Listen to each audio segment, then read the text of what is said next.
Because we're live. What's up? Great intro, Brad. Yeah, Yeah. killed it. I just haven't had the time to. I've started a few. I just haven't had the time to even, mess around with them or any of that stuff. But a lot going on. It's good to get Johnny back. Johnny's been busy getting his stuff together over there. It's. I'm really glad that we don't have a schedule. Like, when did this come together? Yeah. Hey, what are you doing? What are you doing? All right, let's go. Let's do I think this. he texted me around 5 o'clock tonight. It's like these guys that have to do a video every day, or they lose their place in line, or their whatever thing they're worried about. It's just I get to come on here and have some fun, see what bullshit everybody else has been getting in, and talk about some titles, some upcoming releases. And I was talking to Johnny and Alan backstage about this full moon sale, the 4th of July sale. I don't know if it's live yet, but I got the notification about this Subspecies box set. And I don't know, is that I think that's a new release. I don't think that's an old, I don't know how long that's been there, but I don't think I've seen that before. It's like this coffin box set. Do you guys know anything about it? Anybody in the chat know anything about it? First time I'm seeing it too, man. Yeah. So, and like, of course, man, I kind of tuned out from Full Moon, like after I got the full, the Puppet Master set and all that, but that coffin set's got to be relatively new. Like, if it's not brand new right now, probably came out maybe last year during the 4th of July sale that year. Maybe. Well, that's the first time I've seen it, but I'm not real big on Full Moon stuff. Well, I talked to Vinicio. I put out the bat signal. He's Mr. Full Moon. He loves, Full Moon, Charles Band. And he said the Subspecies franchise, the first 4 are pretty good. So, I mean, it's kind of a thing where, the Full Moon, you kind of have to be into it. I don't know. That's what it sounds like. Yeah. So, I don't know. I just thought it was a cool looking set. It reminded me of that. What are those movies with the zombie horsemen? Tombs of the Blind Dead box set that they used to have that was in a coffin. Yeah. Blue Underground, right? I think it was Blue Underground, old DVD set. Yeah. Kind of put me in mind of that. But some good Arrow releases being announced. That Torso Arrow video exclusive with the yellow slip and all that 4K. Everybody knows that's not really my genre, but that is one of my favorite ones I watched. Yeah. Torso. So I'm on the fence about getting that or not. I got it on Blu-ray. I don't know if I need to upgrade it to 4K. I mean, it is a nice looking set. But yeah. Sergio Martina, man, come on. Yeah. Man, that dude's got. Hey, just watch one of his films tonight. Severin's new 4K of The Great Alligator.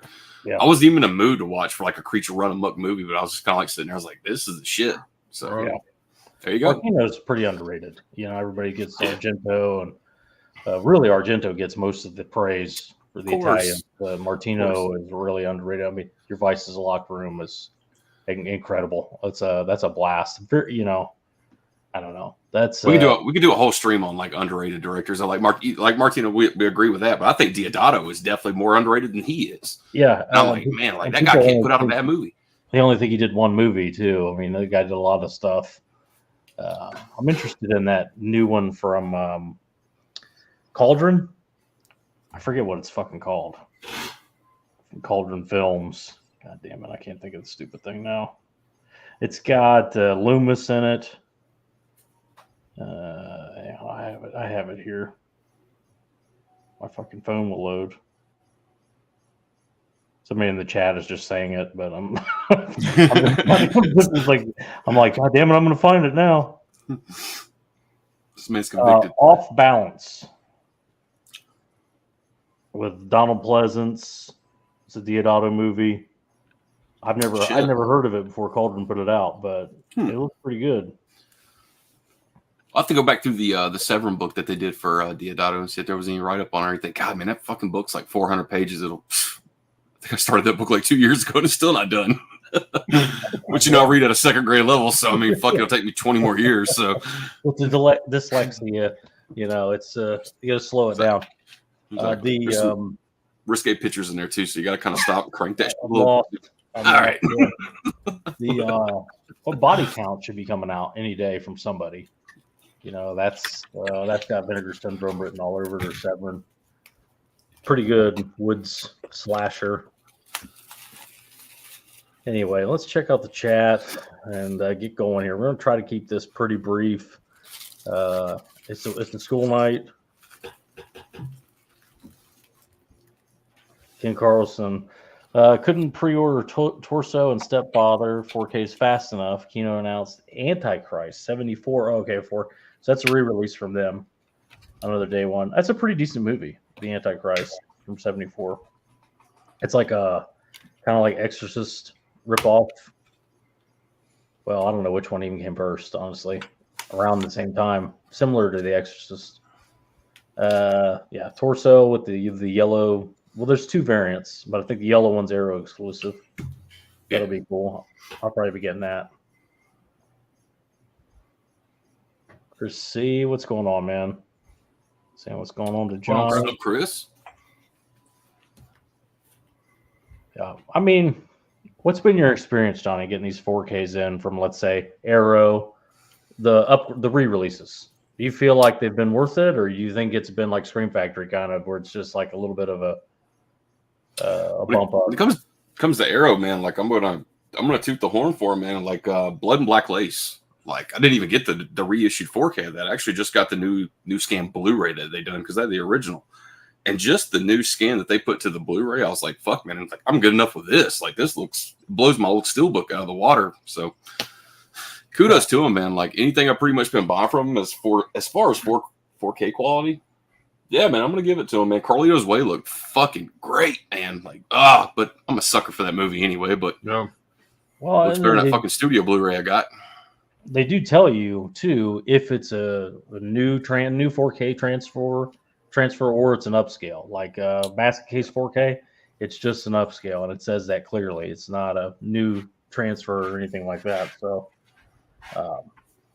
hopefully they continue, and hopefully, that's something to maybe look for on that Torso release. Is it a new scan, or is it an upscale, or if you're trying to save some money and dropping $40 or whatever? But re-releases are not always a bad thing. I'd love to see Eaten Alive in 4K. From them, there's a lot of releases they have. I'd like to see some upgrades from. So who knows? It's obvious we all three love Torso, so just buying that again for us is nothing because we already know, like, the cinematography of that movie alone, like Arrow Video makes sure the 4K makes that shit pop and look really good. Good. I have no doubt it's going to look good regardless.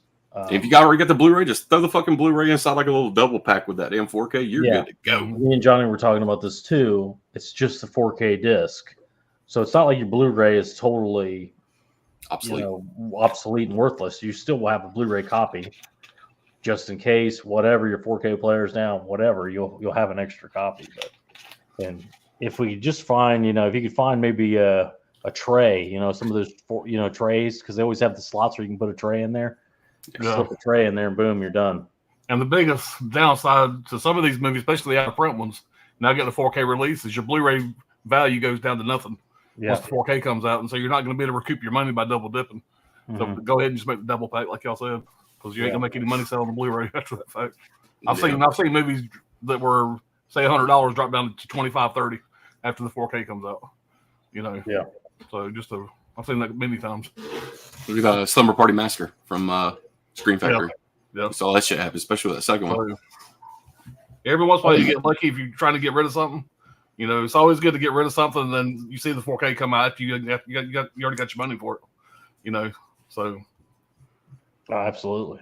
But Magic Hands, what's going on? What's up, buddy? Reed, what's going on, man? Probably fucking drunk in Hawaii right now. Rob, what's going on, man? What's up, Rob? Hall Notes, what's up? We can officially begin now. Got the name correctly in order with the correct capitalization and all. Stop the stream. Why is my shit all lowercase? I would say that Reed had his in the right order. Motherfucker left my name off, so fuck you, Reed. Yes, yeah, you're right. He's wasted wherever he is, I'm sure. He's already like 9 cocktails in. It's all a blur. I think he did say he was going to Vegas. I don't know. I can't. It's always something with him. Steve, what's going on, man? So, me and Steve have been talking about this, geeking out like a couple of fucking nerds. Long Legs, you guys been following this? The whole saga with the trailers and all the viral marketing stuff. What do you think about all that? What does that look like to you? Does it look like you think it's going to be good, or it better be? Don't fucking tell me it's the best thing since Silence of the Lambs. Oh, Jesus Christ. Like don't give me that. You better bring the shit. You better have a fucking banger, or you're just setting yourself up for bullshit. Because this movie blows ass. Yeah. And you go back and everybody's going to be throwing that shit up, whatever, and just eating their lunch. Over. I mean, it better be a banger. They say Nick Cage is incredible in it, like a Kevin Spacey type performance from Seven. Like it was like the role of the lifetime for him. So they want somebody extra. The killer's got to be. He's the killer, obviously. Everybody knows that. It's not like that's news. So could be pretty good. I don't know. We'll see. Yeah. We'll see on it's the 12th. Got me intrigued for sure. We've all seen this though before, where they just so much hype goes into this shit, and they spill so much money promoting it. Then it gets out here, and it's like, ugh, dude, that was such a fucking flop. This is the first time in a long time I've seen the viral marketing like this with the billboards, and you call the number and the website, discussing the case files and all that stuff. It's the first time I've seen that in a long time. But they used to do that pretty regularly. I was talking to Steve about this. You guys remember that movie Swim Fan? It had like you had like text bots and things like that. They did stuff like that back then regularly, but now it's like almost never happens. Like Smile a while ago, they did a little bit of viral marketing. Somebody would be standing in a stadium full of people just grinning like a fucking idiot with a sign up that said, the movie and whatnot. So I'm not to be relevant, but did you see the promotion that they I say promotion, but the opening that they did for Maxine in Hollywood at the China Theater? No, I hadn't seen that. It's great, man. Like Ty West was there after the showing. He actually did an introduction, and of course he did an interview afterwards. I was watching little segments of it. So everybody in the audience looked really fucking happy. So I was like, Jesus Christ, come on. I want to see it. This weekend we'll see. But he picked the best place to premiere it too. It's a Hollywood movie. Very much on Hollywood, culture, the 80s culture, 80s Hollywood. People are probably love, be like opening Once Upon a Time in Hollywood there. Everybody's going to fucking love it. Just saw the dress that Mia Goth wore to the premiere too, man. Like it took like 3 or 4 of her assistants just to get that motherfucker on her, man. That shit's skin tight, man. I was like, God damn. Yeah. I hope we get something else, a prequel of something, a sequel to Pearl or a prequel to, X. Obviously, I know those are the same thing, but I mean like either a prequel 20 years before or a sequel a couple years after Pearl. I guess is what I mean. A sequel a couple years after Pearl or a prequel 20 years before X, something like that. Not, or maybe one movie that ties them together somehow and it goes over, but it's like they're 80 years apart or some shit. Well, so it'll be interesting to see what they do there. Makes me There's wonder a lot of story they can come up with, and this movie makes money. They'll do something. Yeah, of course. Just about to say, I wonder where Ty West is going to go next. Like, because like the success out of all 3 of these, we all know that they're just going to be like grilling him with scripts, being like, "Nah, man, like we got a cooker right here. Come on, you could do this one." He makes movies. Then that's usually when they start making mistakes and they do shitty movies. Yeah. I mean, we've all seen that. Budget. They'll give him a huge budget, and it will change the dynamic of his movies. I mean, he makes movies for $10, $20 million, and they do 100 million, 80 million, 200 million, whatever, and it's gonna be like, well, let's give them 100 million. And let's do. We got to do the safe movie. So, I mean, would it really surprise you if he did Guardians 4 or some shit? Something like that. Got to do the safe one. So, yeah. Me saying Ty West is going to do the next Guardians of the Galaxy movie. People on there is like, dude, this guy's fucking drunk. No, you're 100% right. Look at James Wan. Got to do the safe one. You got to do Furious. Yeah. Yep. You have to do what you got to do what James Wan really don't have to do a safe one. I haven't seen much of that motherfucker I didn't like. Yeah. Well, James Wan did Aquaman. We did Aquaman is what I'm saying. Like I don't know where James Wan does fucking Aquaman, and it'll be like Ty West does whatever.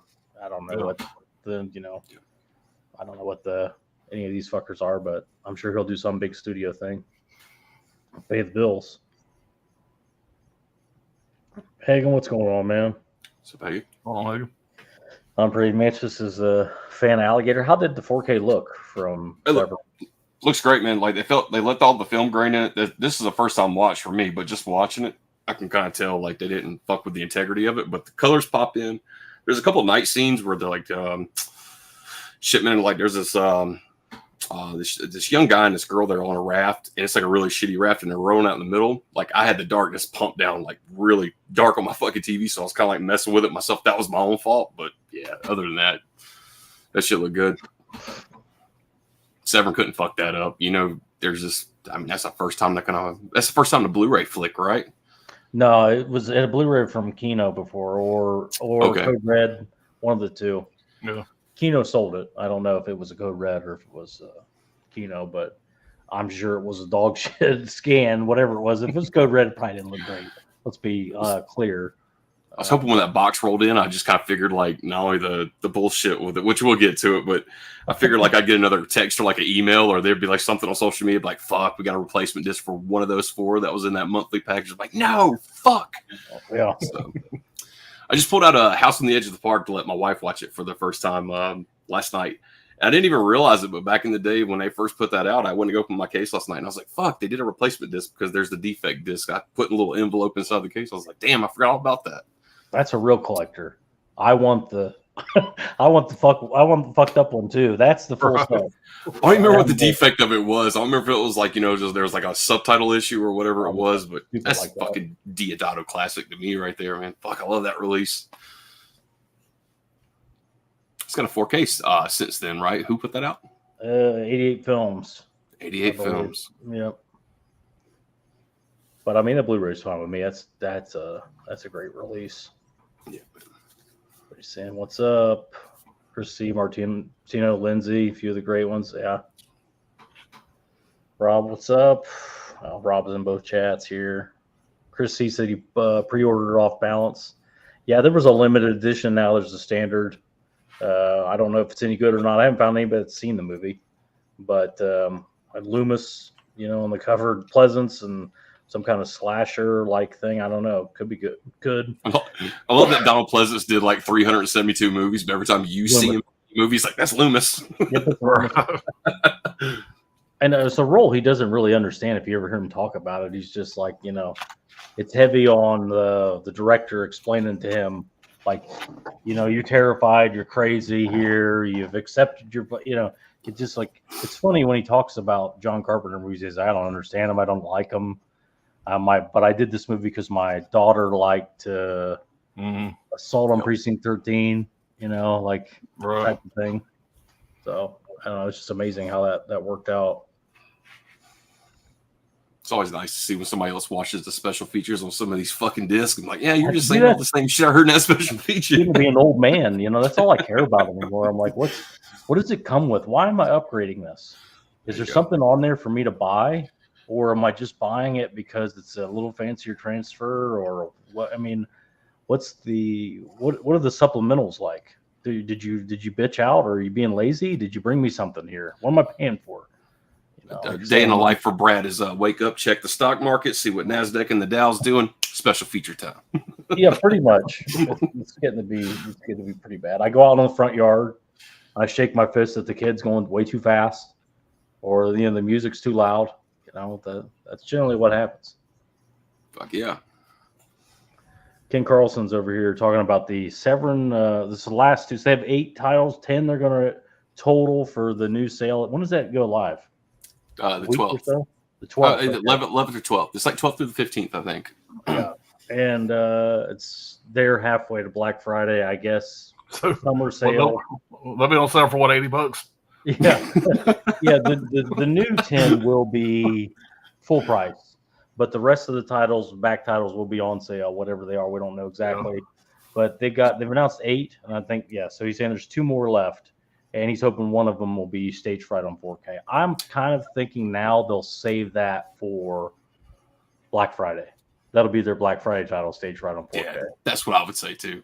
Yeah. But just to go back a little bit, you know, of course, the way Severin always does it too, especially like when we get to the halfway point, we do the halfway sale. They're going to limit it where it's going to be like anything that was announced from like January of this year and forward is not going to be, that's not going to be one of those participating titles. It's going to be discounted. It's going to be December 2023 and back. So yeah, so it'll be, what is that fucking movie? Della Morte. Cemetery Man will be on sale. Sect. The Sect. Those titles will be on sale. I really enjoy Cemetery Man. other night when I watched it. So that's a fun one. See, I still got to grab that shit. Like during that all chaos last year, I didn't get none of that shit. So, well, it's like, what are you gonna do? Fucking order them? Where are you gonna order them to? Like if you pre-order a bunch of shit, you're gonna forget about it. Next thing you know, you're gonna not change the address, and then where are you gonna fucking be? Some bastard that moved into your house is gonna get your shit. Got a point. You end up in jail. I mean, it's a whole mess. It's like you don't want to be that guy. So I can relate. I've been there many times where it's like, well, fuck, I'm moving. God damn it, I can't order the shit. I'm definitely anticipating the sell though. I definitely put some fucking coin back for this sell right here. So you guys are going to see me do my typical, the normal Severin retard shit where it's like, get a big look at this fucking guy. I made a fucking mistake.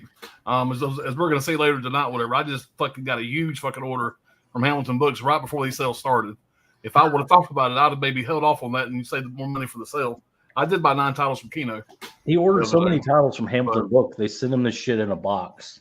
Yeah, I got this big ass. Oh, you didn't get the porch today. Those little weird ass. Too many titles for that. There's so many fucking titles that's in a box. Oh, kind of pissed off. It's like a first for them. I like tearing that big old ribbon off or whatever. They had to go to the room with the boxes and blow fucking dust off everything. And, I'm willing to bet it was the first time they actually had to drive to a store just to buy a fucking box because they didn't want to put it in the break box. It's the first time I've ever got a package from them that wasn't in that special kind of box. So damn. When I picked it up and see who it was from, I said, "Oh fuck." Yeah, it's like, look, this is what he's talking about. This thing.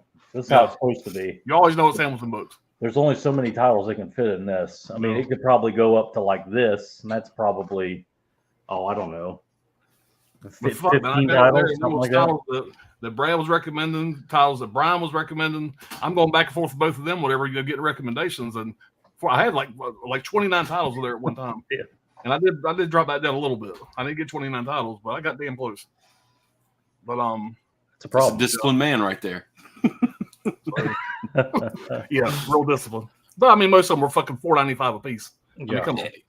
Like Brad said before, even if the fucking movie sucks, you got a fucking case. Exactly. It's fucking bargain bin prices, bro. I got all those fucking cheap ass cases from Screen Factory. Part of the fun, cases to change out. Well, part of the fun too is it's like scratchers for fucking Blu-ray retard. You go on there and it looks good. You watch a trailer, it looks really good. You buy it, and if it pays off, a blind buy that pays off, that's like a winning lottery ticket for $4. Yeah. And then you get to tell everybody else about it, and then they go and buy it, or at least they stream it. But yeah, hopefully the Severin sale. I'm sure we're gonna get some convention returning stock. Even though I go to conventions and they'll fucking have that shit. The shit's not there, but it'll be returning convention stock. They printed up some new ones. Other than Four Flies on Gray Velvet, what's a big convention title that they're carrying that's not on the site? Okay. Maniac 2, Blood on Satan's Claw, that always comes back, stuff like that. Everybody just wants for that fucking slip. It's like, watch that movie, it's great. Yeah, it's a mediocre folk horror title in my opinion. It's worth having, but it's more about that Severin artwork that everybody loves, the white and green. I'm kind of disappointed that convention that me and Ryan and Brian just went to down in Orlando. The only people that were there as far as cut boutique titles was TerrorVision. TerrorVision, there was a guy selling a lot of VS and other stuff, just independent seller. There was a table of a bunch of a bunch of bootlegs. And other than that, that was really the only booths that were dedicated to movies. And TerrorVision was the only boutique label there. And I did pick up a few titles from them, but I was hoping that all the big dogs were going to be there. But yeah, I didn't see anybody else but TerrorVision really. So, but the guy from TerrorVision was super cool. He cut me a little bit of a deal. I got 3 titles that were $25 or 2 titles that were $25 a piece. He gave them to me for $40 for 2 of them. So I got a little bit of a break. First, my memory is that's the guy who ventured off from Vinegar Syndrome, which is Brad. What's his name? Fuck, I don't remember his name.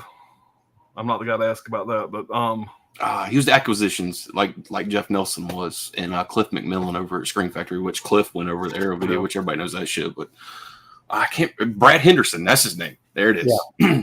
Thanks to him, we got fucking Fade to Black. He was the only person who actually stepped up to the plate and was like, "Why can't we not get this fucking movie? Everybody wants it." So, yeah, there seems to be a lot of those kind of videos going around now, where like Cliff's doing podcasts, and all these guys are like, they're realizing that people actually want to hear what they're saying. They want to know who has the license to things. They want to try and forecast what's coming next, who has the license before they spend money on out of print shit. We talked about Anchor Bay coming back, and people are kind of, in my opinion, a little too excited about that. They think that that's going to be some big.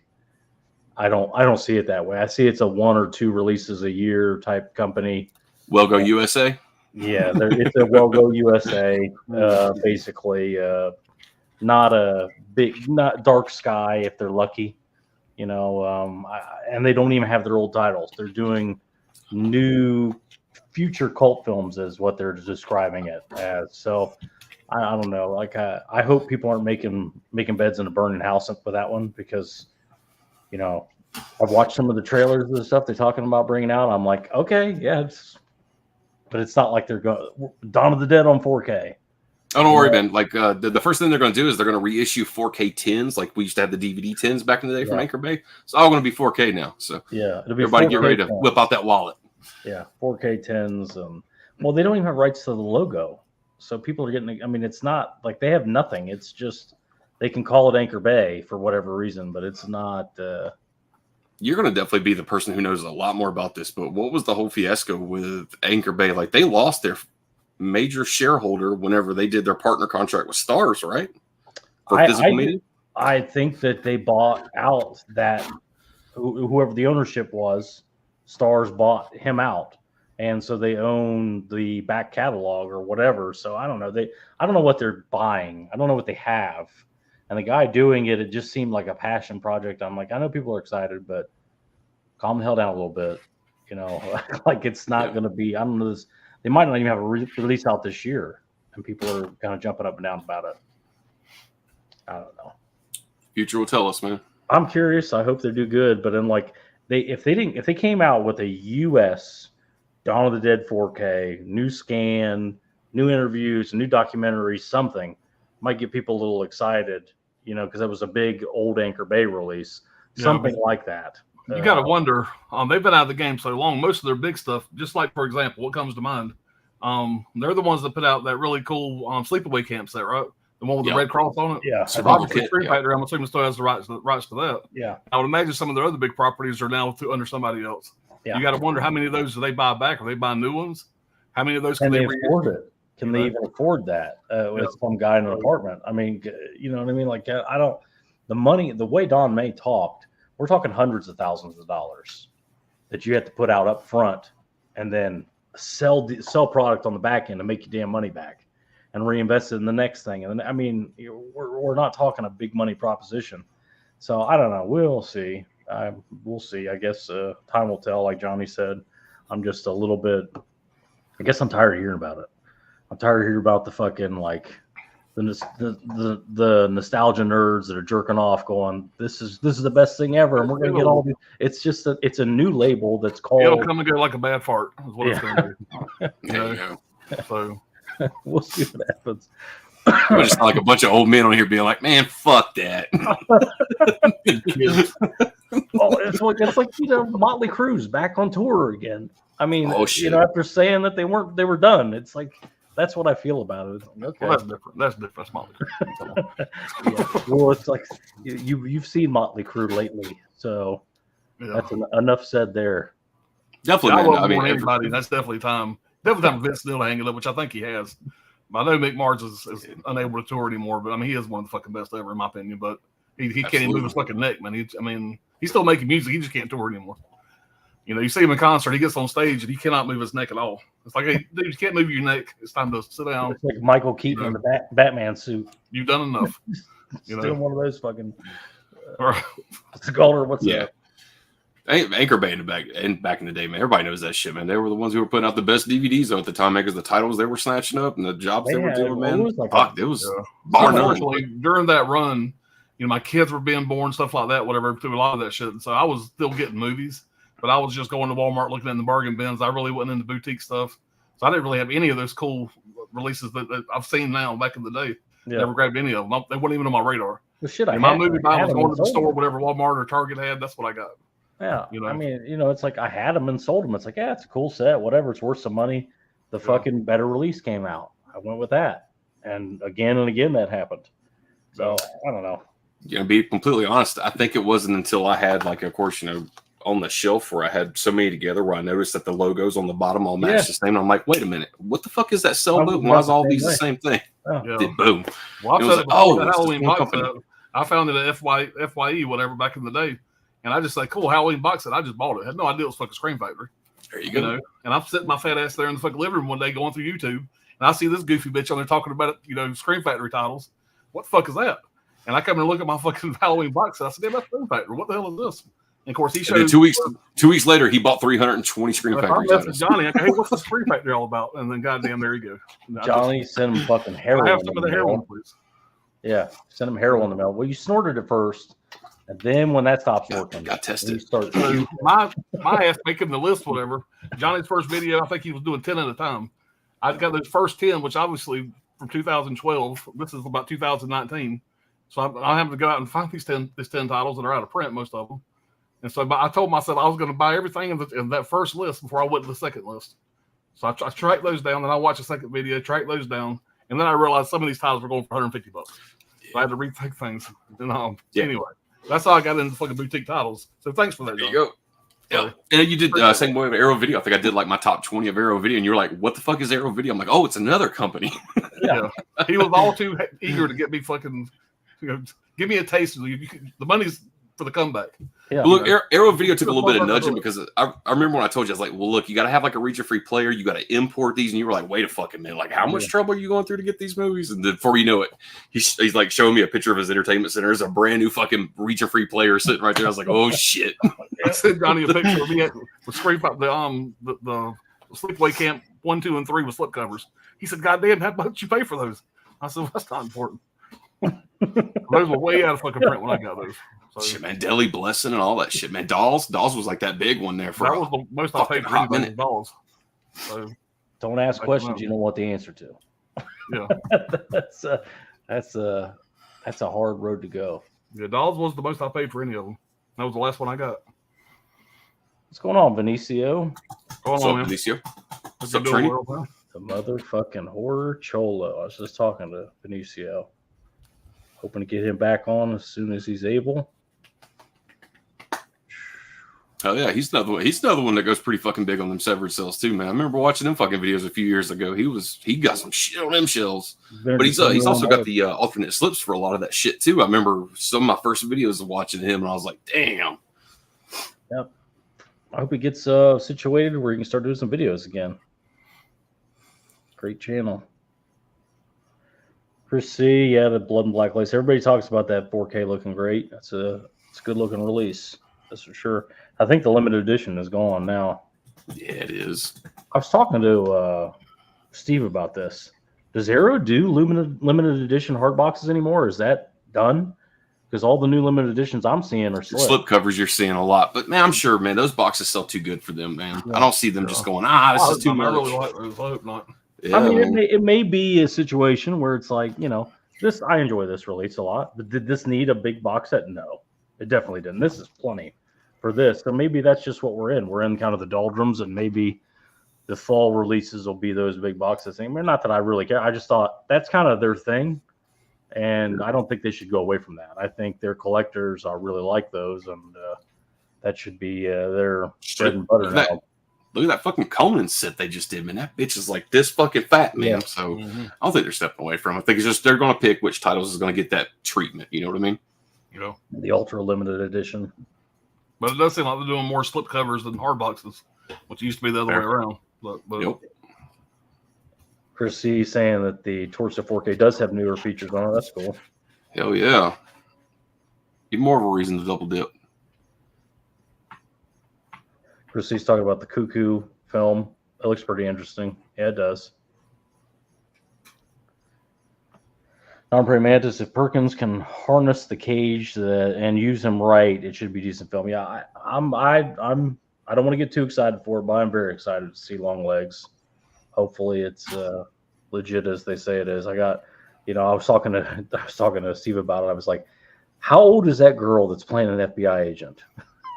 Because I mean, listen. I don't want to be a stickler here, but you can't be 22 years old and be a fucking FBI agent. That's not how it fucking works. Get a law degree, and then you go to fucking Quantico. Usually you have police experience, so you're probably 35 by the time you're a goddamn FBI agent, if you make it.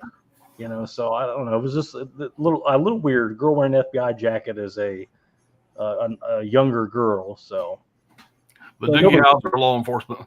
Yeah, there you go, Doogie Howser. God damn.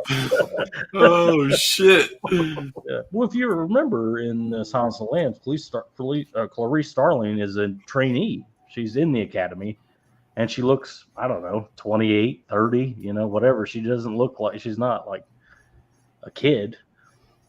And it was abnormal for her to get what she got. She was just pulled out of the fucking fire. She was pretty, and they pulled her out to seduce Lecter, essentially. Apollo 18, Lunar Truth Site. I don't know what that is. Holland, I remember viral marketing. Cry Wolf, yep, they exactly had a game you could play. It had chat bots on like AOL and stuff. Cry Wolf, that movie. You guys remember that? I hope we're not getting like the same thing. Like, I hate to bring this shit up, but like all the viral marketing that we're seeing, like I hope it holds up good for you because I know you're excited to see this fucking movie, but I hope it's nowhere close to like that shit we got with like the Babadook, for instance, where you're just like, oh fuck. Yeah, that was just.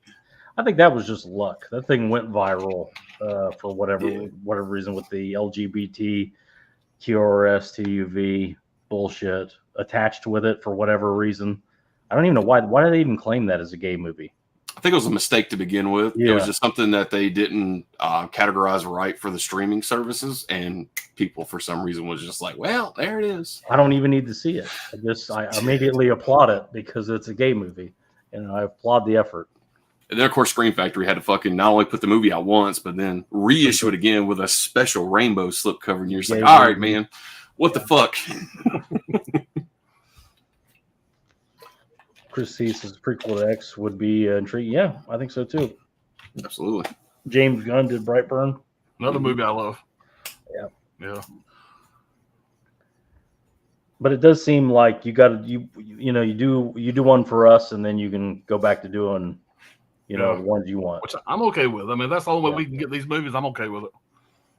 Chris, if you have that Severin release of that right there, man, if you haven't checked out Disc 2 yet, that's the entire, it's like a 2-hour fucking Diodato documentary. And I'm telling you, that documentary is just as good as the fucking movie. Check it out, man. Pretty slip on there, too. Brian Goes Blue, what's going on? Brian, guys. Pleasance was great and Alone in the Dark. Yeah, he was good in that, too.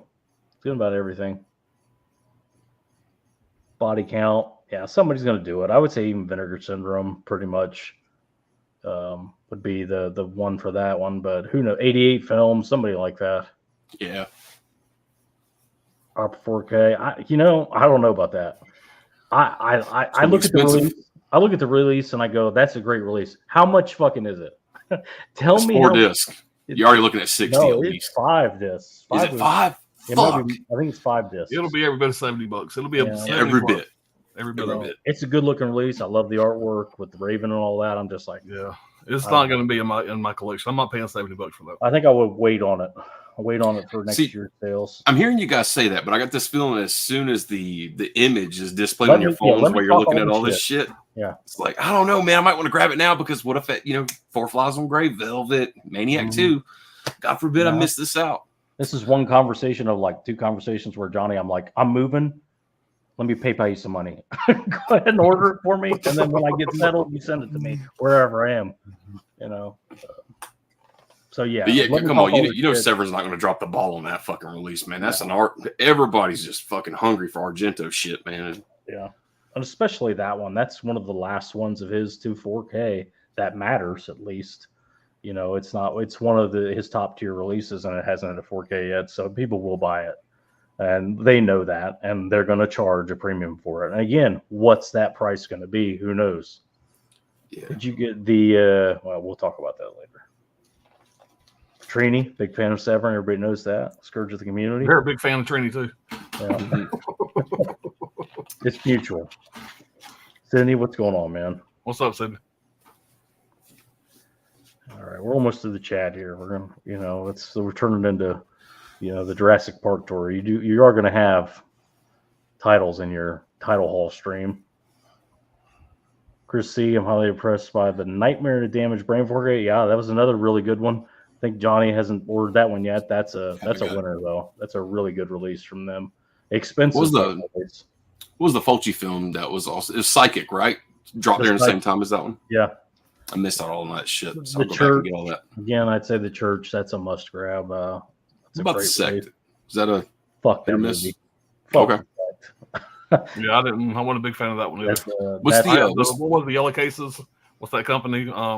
Shameless. Shameless. Yeah, Shameless. Yeah. They got some terrible fucking releases. What about that Della Morte one? Because that was around the same time as The Church and The Sect. Yeah, Cemetery Man's. It's a good movie. It just depends if you've seen The Cemetery Man. Yeah. Della Morte, Delamore, Cemetery Man. Are they selling as like two different individual releases though, with the alternate titles or what? No, it just says. I got it right here. If I'm not mistaken, I think like one of their one of the big ones on there, like I guess it's the big set that Severin's got on there. I think it's like 55 right now or something. Might be 65. I can't even remember. That's it. We've got a booklet in there. Ooh, damn. All right. Well, yeah, that's Cemetery Man. All right. Book. There's a book in there? Shit. Got some bathroom material right there. All right. Yeah, hopefully they'll like that one, Nightmare, Damaged Brain, all that shit will be marked down to sell. Something reasonable. Yeah. Question: what's your favorite movie with the forbidden love affair? The fuck? Well, I know Alan's answer is going to be The Sinful Dwarf. So, I mean, the low-hanging fruit is going to be Fatal Attraction, obviously, but The Beast and Heat. Dude, right on. Yeah, fuck, I ain't gonna be to top that, man. Damn. Yeah. Empire Strikes Back. What's the first thing he does when he gets out of the cage? I mean, he's been after that chick the whole time. Yeah. Old Boy. Oh God. Oh Jesus Christ, man. That is ill-advised. That's not good. Boy, the later it's getting, the darker it's fucking getting. That's like saying trust. Yeah, trust. That question in this room. That's a forbidden love affair there. All right. What's great is you go back to watch that movie the second time and you actually watch the actual sex scenes that they're going through and you're like, yeah, hold on. It's not as easy the second time. Exactly. For either movie. That fucking scene where he eats like the calamari with like the tentacles and shit, like the squid still hanging out of his fucking face, man. I'm telling you, every time I see that scene, I gag. I'm just like, ugh. Calling it calamari is generous. It's a fucking live octopus that he just whatever it is, mouth, man. Just shoving a live animal down his throat. You could just see like the shit with like the little suction shit, like trying to grab onto his lips while he's trying to get it in. It's like fighting back, yeah, and it's really happening on screen there. But like, I would have liked to seen them do that in the remake. They pay a little bit of a nod to it, where he's looking and an octopus comes on the glass at an aquarium. But Josh Brolin would have done it in a heartbeat. But these day and age, that's animal cruelty. You can't have that, even though people actually do that over there. Yeah. Sydney's saying love and respect to Motley Crue after what they did to Mick Mars. Total disrespect. Yeah, I have to agree with him. I didn't like how they treated him either. He's a legend. And they kind of fucked him over. And that's not to say John Five's not a great guitarist either. That motherfucker's a killer, man, but still. It's Mick Mars. It's time. Motley Crue and Guns N' Roses. Fucking Axl's doing the same shit. I've seen them both in their older age in concert for the first time on both, whatever. And Guns N' Roses sounded a hell of a lot better live. Yeah, there's videos out there recently where Axl is like, it doesn't sound blowing it. I mean, this has been 5 years ago, but I was expecting him to sound like ass at the concert, but he actually sounded really good. But yeah, I enjoyed both, but I wish I could have seen them both in their prime. Kino releasing Graveyard Shift. Was it Kino? I thought that was Scream Factory putting that out. But yeah, the Kino. Scream Factory's out of print. I know that. I heard that recently, and there's a 4K of Graveyard Shift coming. Oh shit! Okay. Steve saying that's right. The Conan limited edition, the double. It's Conan and Conan the Barbarian and Conan the Destroyer. There you go. Box. That's probably It's the like last one. box. Can anybody think of what is that the last one that we've had? Was it City of the Living Dead was right around that same time? Those released somewhere. Yeah, and Tremors 2 was a hard box. Yeah, Tremors 2 was a hard box. That was before Conan. I think Conan might have been the last one. Somebody let us know in the chat if we're wrong. Well, I think Conan might have been the last one with the rigid box. Hagen participated in the Kino sale. Naturally. Yeah, I bought 9 titles. Every time we have a Kino sale, you're like, I don't even know why I'm looking. There's no way I'd have anything to order. 2 seconds later, I ordered 9. That's a good company. Sean, what's going on, man? What's up, Sean? Hey, Sean around here. Chrissy's talking about the Psychic release. It's a good Fulci. It's underrated Fulci for sure. Nice release of Cemetery Man. Yep. All right. I'm going to go first here. These 3, I think, came in from Orbit. Waited for the standard edition. It came in here. I got the Conan the Barbarian set from, I think, Orbit. Yeah. It's a good release. Tons of features. You get a hour-long documentary on the making of, and a bunch of shit here. It's all the same features from the limited edition, but I'm not a fan of Conan the Destroyer. We'll talk about this more on the last 5, but yeah, it looks really good on 4K.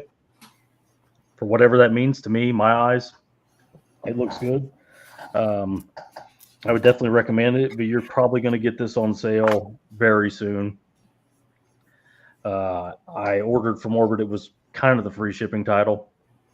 I think this was $30, but it's a solid release. Couple discs in here. Yeah, if you don't own it, it's a good way to have it.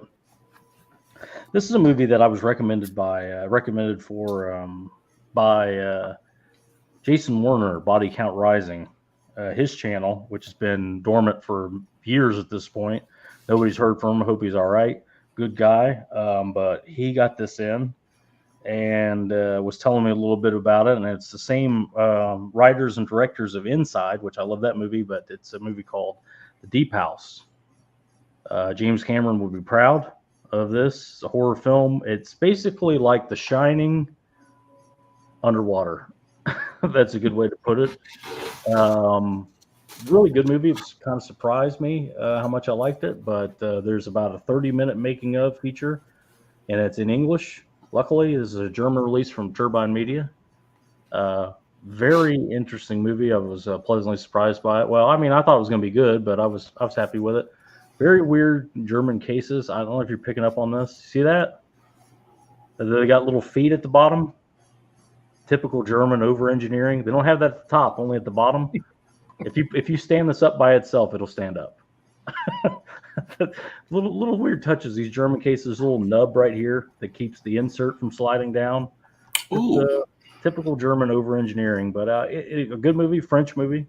Like I said, from the directors of Inside. Don't think this is going to be a gore fest like Inside, because it's not. It's a supernatural, like I said, more like The Shining. But yeah, if you're interested in supernatural ghost type films, this is I enjoyed it a lot. This next one here, again from Orbit DVD, thanks to Chuck and Tony and everybody, Alan, we were all kind of like hot on this release, and when it came in, everybody notified each other. It's the Sadness 4K partner label from Vinegar Syndrome. Cool release. I have the Blu-ray from Raven Banner. I'm pretty happy with. I don't know what the future holds for this one, but I'm glad I grabbed it. It's a very nice release. You got that hard box, whatever, from Vinegar Syndrome. Cool slip art. Yeah, it really is. Damn. Yeah, man. Ooh. Amoray's pretty good here, but it's a thicker Amoray. I don't know how many discs are in here, but it's pretty heavy release. But the main reason I bought it was it's a Shudder partner label with Vinegar Syndrome, which I like that they're doing that. And my thinking was, this is a 4K partner label from Shudder. They come in this box set. This is the number one in the 4K line. What's next? If they do Mandy next, if they do some of the other Shudder exclusives, number one on the line is going to be pretty valuable. So I do like how it says Shudder there. So I'm pretty excited to see what they do next as far as Shudder 4K partnered labels with Vinegar Syndrome, but we'll see as far as that goes. Also got a Hamilton order here.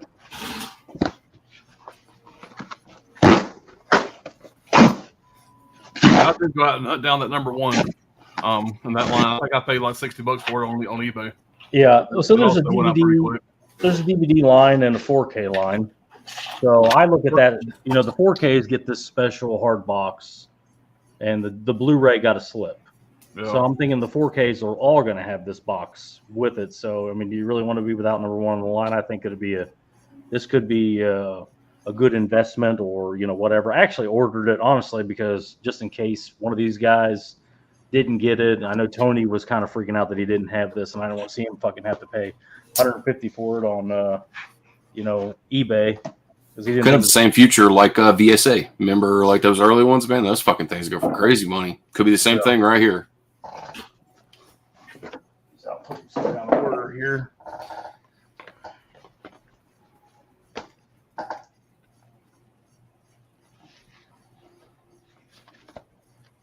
Got some slips here. All right.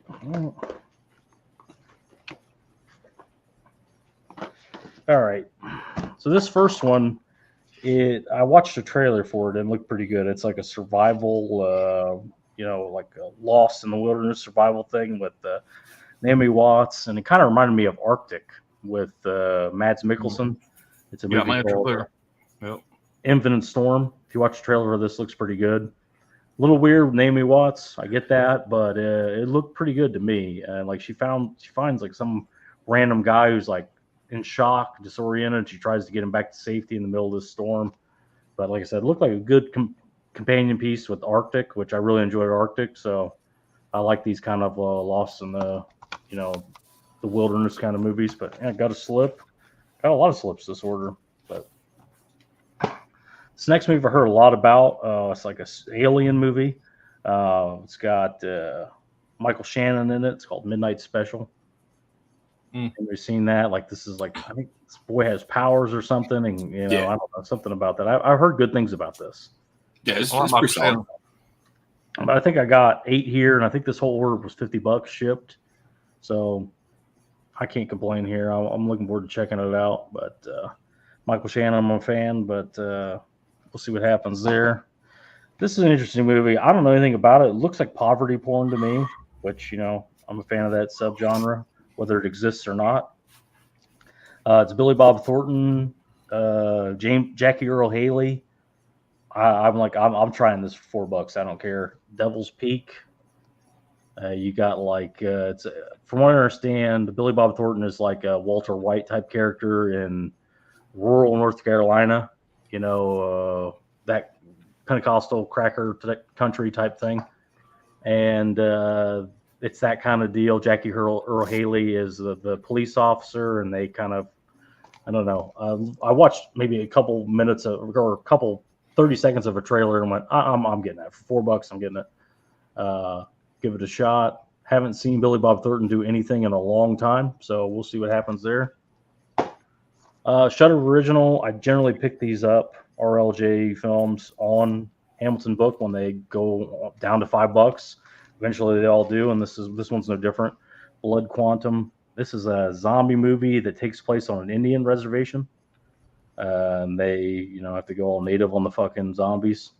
So I haven't seen the movie. I've heard about it.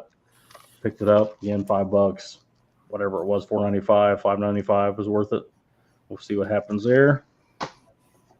It's another Shudder original again. So I do the same thing. I see them. I check them out. If they look good, I pick them up on sale from Hamilton.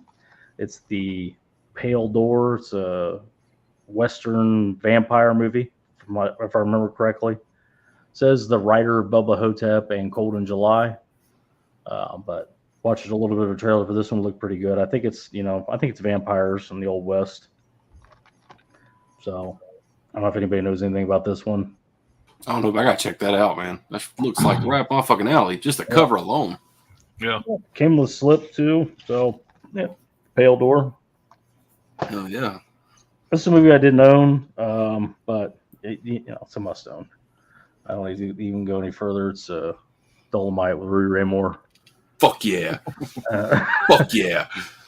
The tagline right there is the Citizen Kane of Kung Fu Pimpin' movies.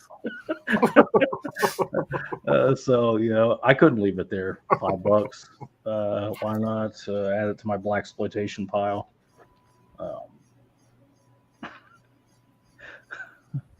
All right. This movie I was pretty excited to get in. I think it's a mockumentary.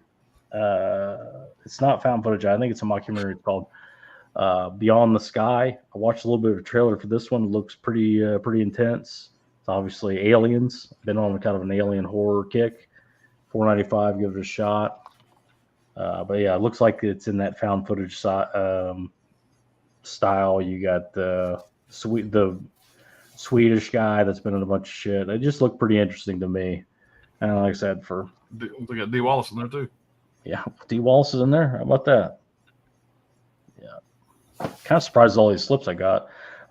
This is another one, cohabitation horror that I've always been interested in. But it's, I don't think this is RLJ. VVS Films. Welcome Home. I think this is a fucking French copy, but Welcome Home. Solid movie. Yeah, you got a guy here, I think they're renting a house. I don't know, Airbnb. I saw this and I was like, oh, somebody living in the walls or whatever. Fucking sign me up. The rental. Jesse. It's Jesse from Breaking Bad, Aaron Paul. But the rental, it kind of reminded me a little of that. The rental, which I really liked with James Franco's little brother directing. But yeah, I'll give it a shot. I don't know what. You better damn well hope I got a slip on mine as well. Better hope so. I'll hook you up, Alan. Don't worry about it. Let's catch up with the chat, and we will see what Alan got in.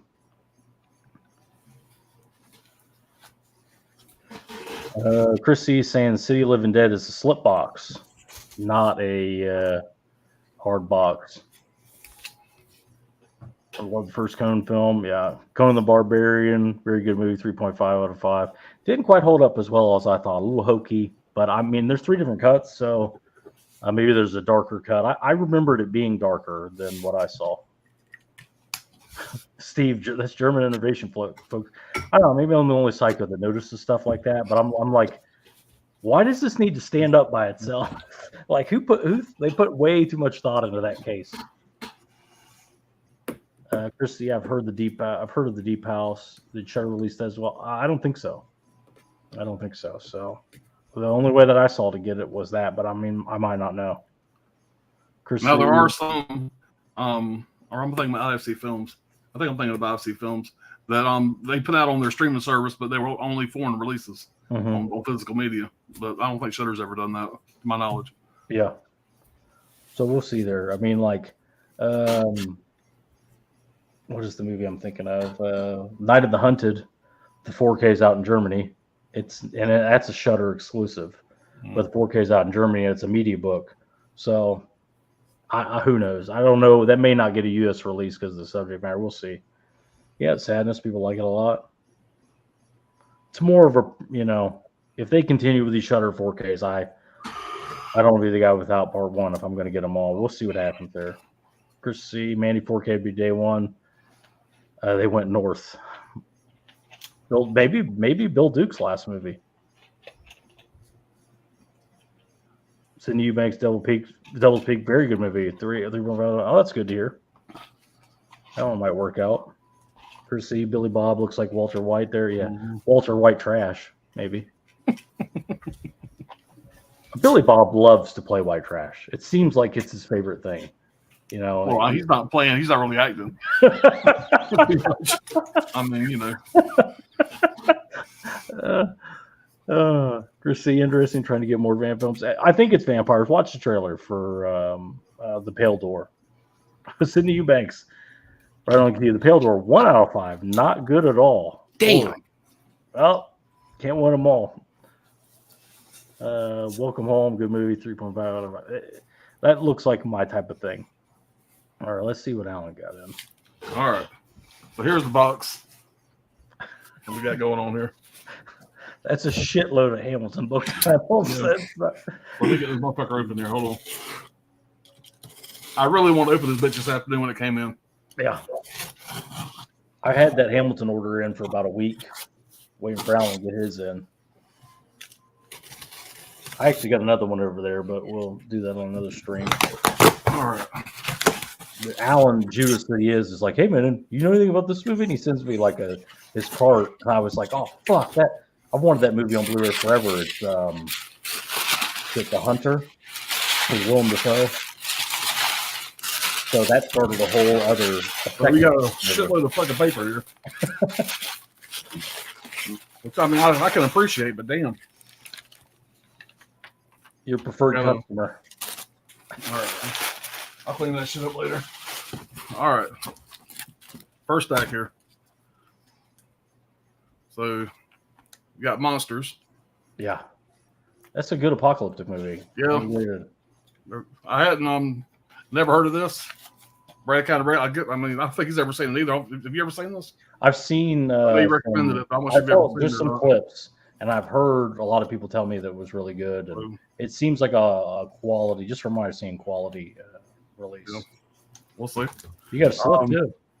This is one that a lot of people shit on, and I know it fucking bombed when it came out, but I had a good time with it when I seen it before. Lazarus Effect. I haven't seen that one. Yeah, it's not a bad movie. It's not as bad as everybody says it is. A lot of people shit on this when it came out, but I actually kind of enjoyed it. I went into it expecting to hate it. I really kind of enjoyed it. Another called Cut Off. That looks pretty good. I watched the trailer for that one. That almost made mine. So we'll see. Don't know much about that one. Now this is one here that I kind of ran across somewhere on somebody's stream or seen it online, and then I seen it in the Hamilton sale. I had to pick it up. So yeah, I don't know anything about that. Yeah, you got Filth with what's his name, McAvoy? Yeah, James McAvoy. Nobody I recognize, but yeah, never heard of it. I think it came out around 2012, maybe somewhere around that time. So before he really blew up. So, but I have really pretty high hopes for that. Well, until I seen that fucking pig on the back. I don't know what the fuck that is. So I hadn't even seen the trailer. I got it because it was him. So we'll see. This is a fun one here. I seen this one. I seen this on streaming 4 or 5 years ago, whenever it came out. So Bruce Willis, John Goodman. I'm gonna give it a shot. I mean, how could that be bad? Yeah, it's pretty enjoyable. Jason Momoa, I think that. John Goodman, hell yeah. It looks like that's fucking John Goodman surfing on the back. Yeah. A little bit of the trailer I watched, it looked like it. Yeah, he owns a surf shop. So the stream can continue. I got a slip on mine as well. So yeah, Brad asked me to look at the trailer on this one, and he knows this is my kind of movie as well. So I threw this in the cart right away. I also got Welcome Home with a slip, so we're good. This is one that Brad has talked about before. Ted K. Unabomber. Yeah, I like that movie a lot. Sharto Coplay. I'm excited to check that one out. Never seen that. This is the fun one here. Came with a slip. Added my Nick Cage collection. Yeah. Mom and Dad, I've seen this on streaming. Very underrated. But, yeah, I dig the hell out of that flick. Yeah, pretty cool. Came with a slip. Yeah, from the director of Crank. Yep, get some Cage Rage in that one. Yeah, now, this is one I pretty much got just because. I mean, I got it because I like fucking movies like this. Never heard of it. Apartment 143. I don't know anything about that one. Yeah, this was a Magnet, right? Yeah, it's Magnet. Yeah. Anybody in the chat's ever seen this? Or so what does it say there? It says Paranormal Activity is just about In just about every possible way, but with more action. Okay. So, whatever that's worth. This is one that I highly recommend. This one was $11.99. It's a little more expensive, but I fucking love this movie. I had a great time with it. So this one here is one I really enjoyed. So Candyland, glad to have that in the collection. I think that's rated X. Yeah, it's pretty hardcore. So this is what I'm going to recommend. I had a good time with it. Is that an MVD visual release by any chance? Oh, yes, it is. It is. Good call. Yeah, it says MVD visual and VMI, whatever VMI is. Like a horror pack title? I think it is. So, man. I think it is. I seen it on streaming. Like I said, there's some pretty heavy duty subject matter in this. You know, you got some rapey shit and some kid fucking stuff. I mean, teenage kids. I mean, they're I think they're legal age, but it's basically a bunch of horror at a truck stop. Yeah, basically, the truckers come in, they get serviced. The girls are not necessarily great human beings. They do some pretty sketch shit. And you know, so let's just say that some bad shit goes down as things progress. Mm-hmm. But if you're a pussy and you don't like shit that might be disturbing, don't watch this because you're not gonna like it. You notice we're not multi-streaming to Pop's Movie Dungeon. That's Alan Unplugged here. You're like, you're a little bitch. Maybe you won't like this. Well, I mean, there's nobody in our chat that's a bitch, but somebody may watch this down the road. We'll see. Fair enough. Another one that Brad mentioned, and I thought I had to throw it in the cart. Woody Harrelson. Yeah, Rampart. Yeah, absolutely. Yeah, Woody Harrelson, Ned Beatty, Ben Foster, Anna Ice Cube. I mean, come on, man. Sigourney Weaver. Damn, Sigourney Weaver. God damn. Sigourney Weaver. Yeah, Robert. It's like a $200 million fucking movie right there, just with the cast. God damn, movie, man. It's a good movie about a L.A. police, dirty L.A. cop. Woody Harrelson's playing. You know, I feel like he's playing himself a little bit. You know, in that movie, you know, he gets a little. I think the character's name is Date Rape Dave. If that gives you an idea what the movie's like. Now this one here is probably going to be just pure ass. Ben Foster's great in it, but I tell you, like Ned Beatty kind of steals the movie. Ned Beatty is like a Nick Nolte type, you know, character in the movie. But anyway, Rampart, check it out, $4. So this one here I got pretty much because of the cover. It's probably terrible. Under the Bed. I have no idea. Yeah, I have no idea. I'm hoping this is going to be a gem, but I have no idea. Again, anybody in the chat seen this? Let me know. I don't know what that is. This is one I've always heard of. I've never seen it. I'm sure you guys have seen it. I'm sure people in the chat have seen it. But John dies in the end. Yeah, man, I like that movie. So Paul Giamatti. Yeah, never seen it, but it was $4.95. I had to pick it up. $5.95. I think it was $4.95. Yeah, definitely good grab there.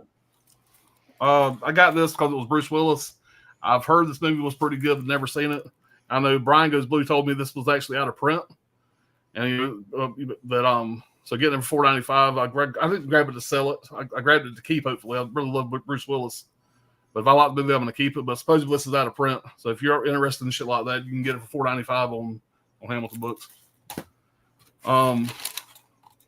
Brad called this poverty porn, and I don't think I've ever seen this. I might have seen it. I'd have to look at a trailer. But Out of the Furnace, Christian Bale, Woody Harrelson, Willem Dafoe. Yeah, so had to grab that one. Pretty sure I've seen this though. Yeah, that's Rust Belt poverty porn there. And it's like Forrest Whitaker's in there. Forrest Whitaker's great in it. So, yeah, it's really underrated. I don't know why people don't like that or don't talk about that movie. It's a good movie. This is another movie I enjoyed. It really bombed and got a lot of hate when it came out. I didn't hate it as much as everybody else. I actually kind of enjoyed it. And I'm a big Dennis Quaid guy. So The Intruder was pretty fun. I've never seen that one. Yeah, this is Cohabitation. I think you'd like it. Yeah, I've heard good things about it. Basically, Dennis Quaid, if memory serves, Dennis Quaid owned this really nice house. And I think he went through some trauma, lost his family somehow, and was going to sell the house to this young couple. But he just could not let go. They'll come home, and his ass is outside cutting the grass. He just keeps showing up, uninvited. And it gets pretty fucking intense. And you come to find out he's a psychopath, basically. Mm-hmm. So, that movie kind of reminds me of Unlawful Entry. Have you ever seen that movie? Back in the day, I think it was like an early 90s movie. Yeah. It's in that vein. With Ray Liotta, right? Yeah. Yeah. So this is one here that I hadn't seen, but I mean, William Dafoe, I had to throw this in the fucking cart, The Hunter. Yeah. Son of a bitch. Judas. He sends me his cart, and that's like the first thing in the cart. I'm like, God damn it, when did that get on there? I just placed an order, it wasn't on there. It wasn't on the site. And then they got a whole bunch of new shit and started a whole second order. I like that movie a lot. He goes to Tasmania to try and hunt the last, there's sightings of a supposedly extinct animal that has a very valuable pelt. And he's sent there to get the pelt for like a rich guy in like, you know, the United Arab Emirates or whatever. And the local people fucking hate him for, you know, what they suspect him and they fuck with him the whole time. It's pretty good. And I'm really fucking up my goddamn William Dafoe collection, I guess. So you got most one man, William Dafoe also. So Philip Seymour Hoffman, obviously, but so yeah. The other one I've heard of and never seen. This is a guy that it's like every year he gets older, his career gets bigger. I mean, This dude's he's had 3 or 4 major releases this year. He's going to be in the new Nosferatu with Robert Eggers and all that stuff, a big role there. Yeah. I mean, he's staying busy, man. Yep. Devil's Peak, Brad pointed this one out. I seen the cast, it was a no-brainer. Yeah. Didn't even look at the trailer, just threw it in the cart. Yeah. So, this is one that I have seen a long time ago. I'm a fan of it, so did not own it. $4.95, it was a no-brainer. Yeah. True story, too. Yeah. And last one here, Brad also calls this poverty porn, I believe he said. But yeah, it is. Galveston. Ben Foster, I'm a big Ben Foster fan. It's a good movie. Yeah. Go out and see Finest Kind, like him and Tommy Lee Jones, best movie I've seen this year. He's playing a character kind of similar to his Hell or High Water character. That's what I like that a lot. So that is it. That is my I want to say the biggest Hamilton book order I've ever placed. I think that might be the biggest Hamilton book order anybody's ever placed. So, like I said, I've never got an order in that box before, if memory serves. So that's what you got. Yeah. So yeah, pretty excited, man. I think that these are all titles that I'm looking forward to watching. Now, some of these may be busts, but I feel like I got some bangers in there. Yeah. So we'll see. And I'm really glad to own this because, like I said, a lot of people shit on this movie, but I really enjoyed it. When I got it's one of those ones where I heard it was terrible. It fucking bombed in the fucking theaters. Yeah. I watched it. It really wasn't that bad, you know. Yeah, it was a CGI that threw everybody off really bad, I think. Yeah. PG-13. It's not great, but it's a very enjoyable watch, I thought. Absolutely.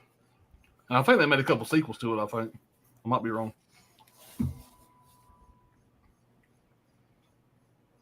I hope we're getting Hamilton Books getting their money's worth.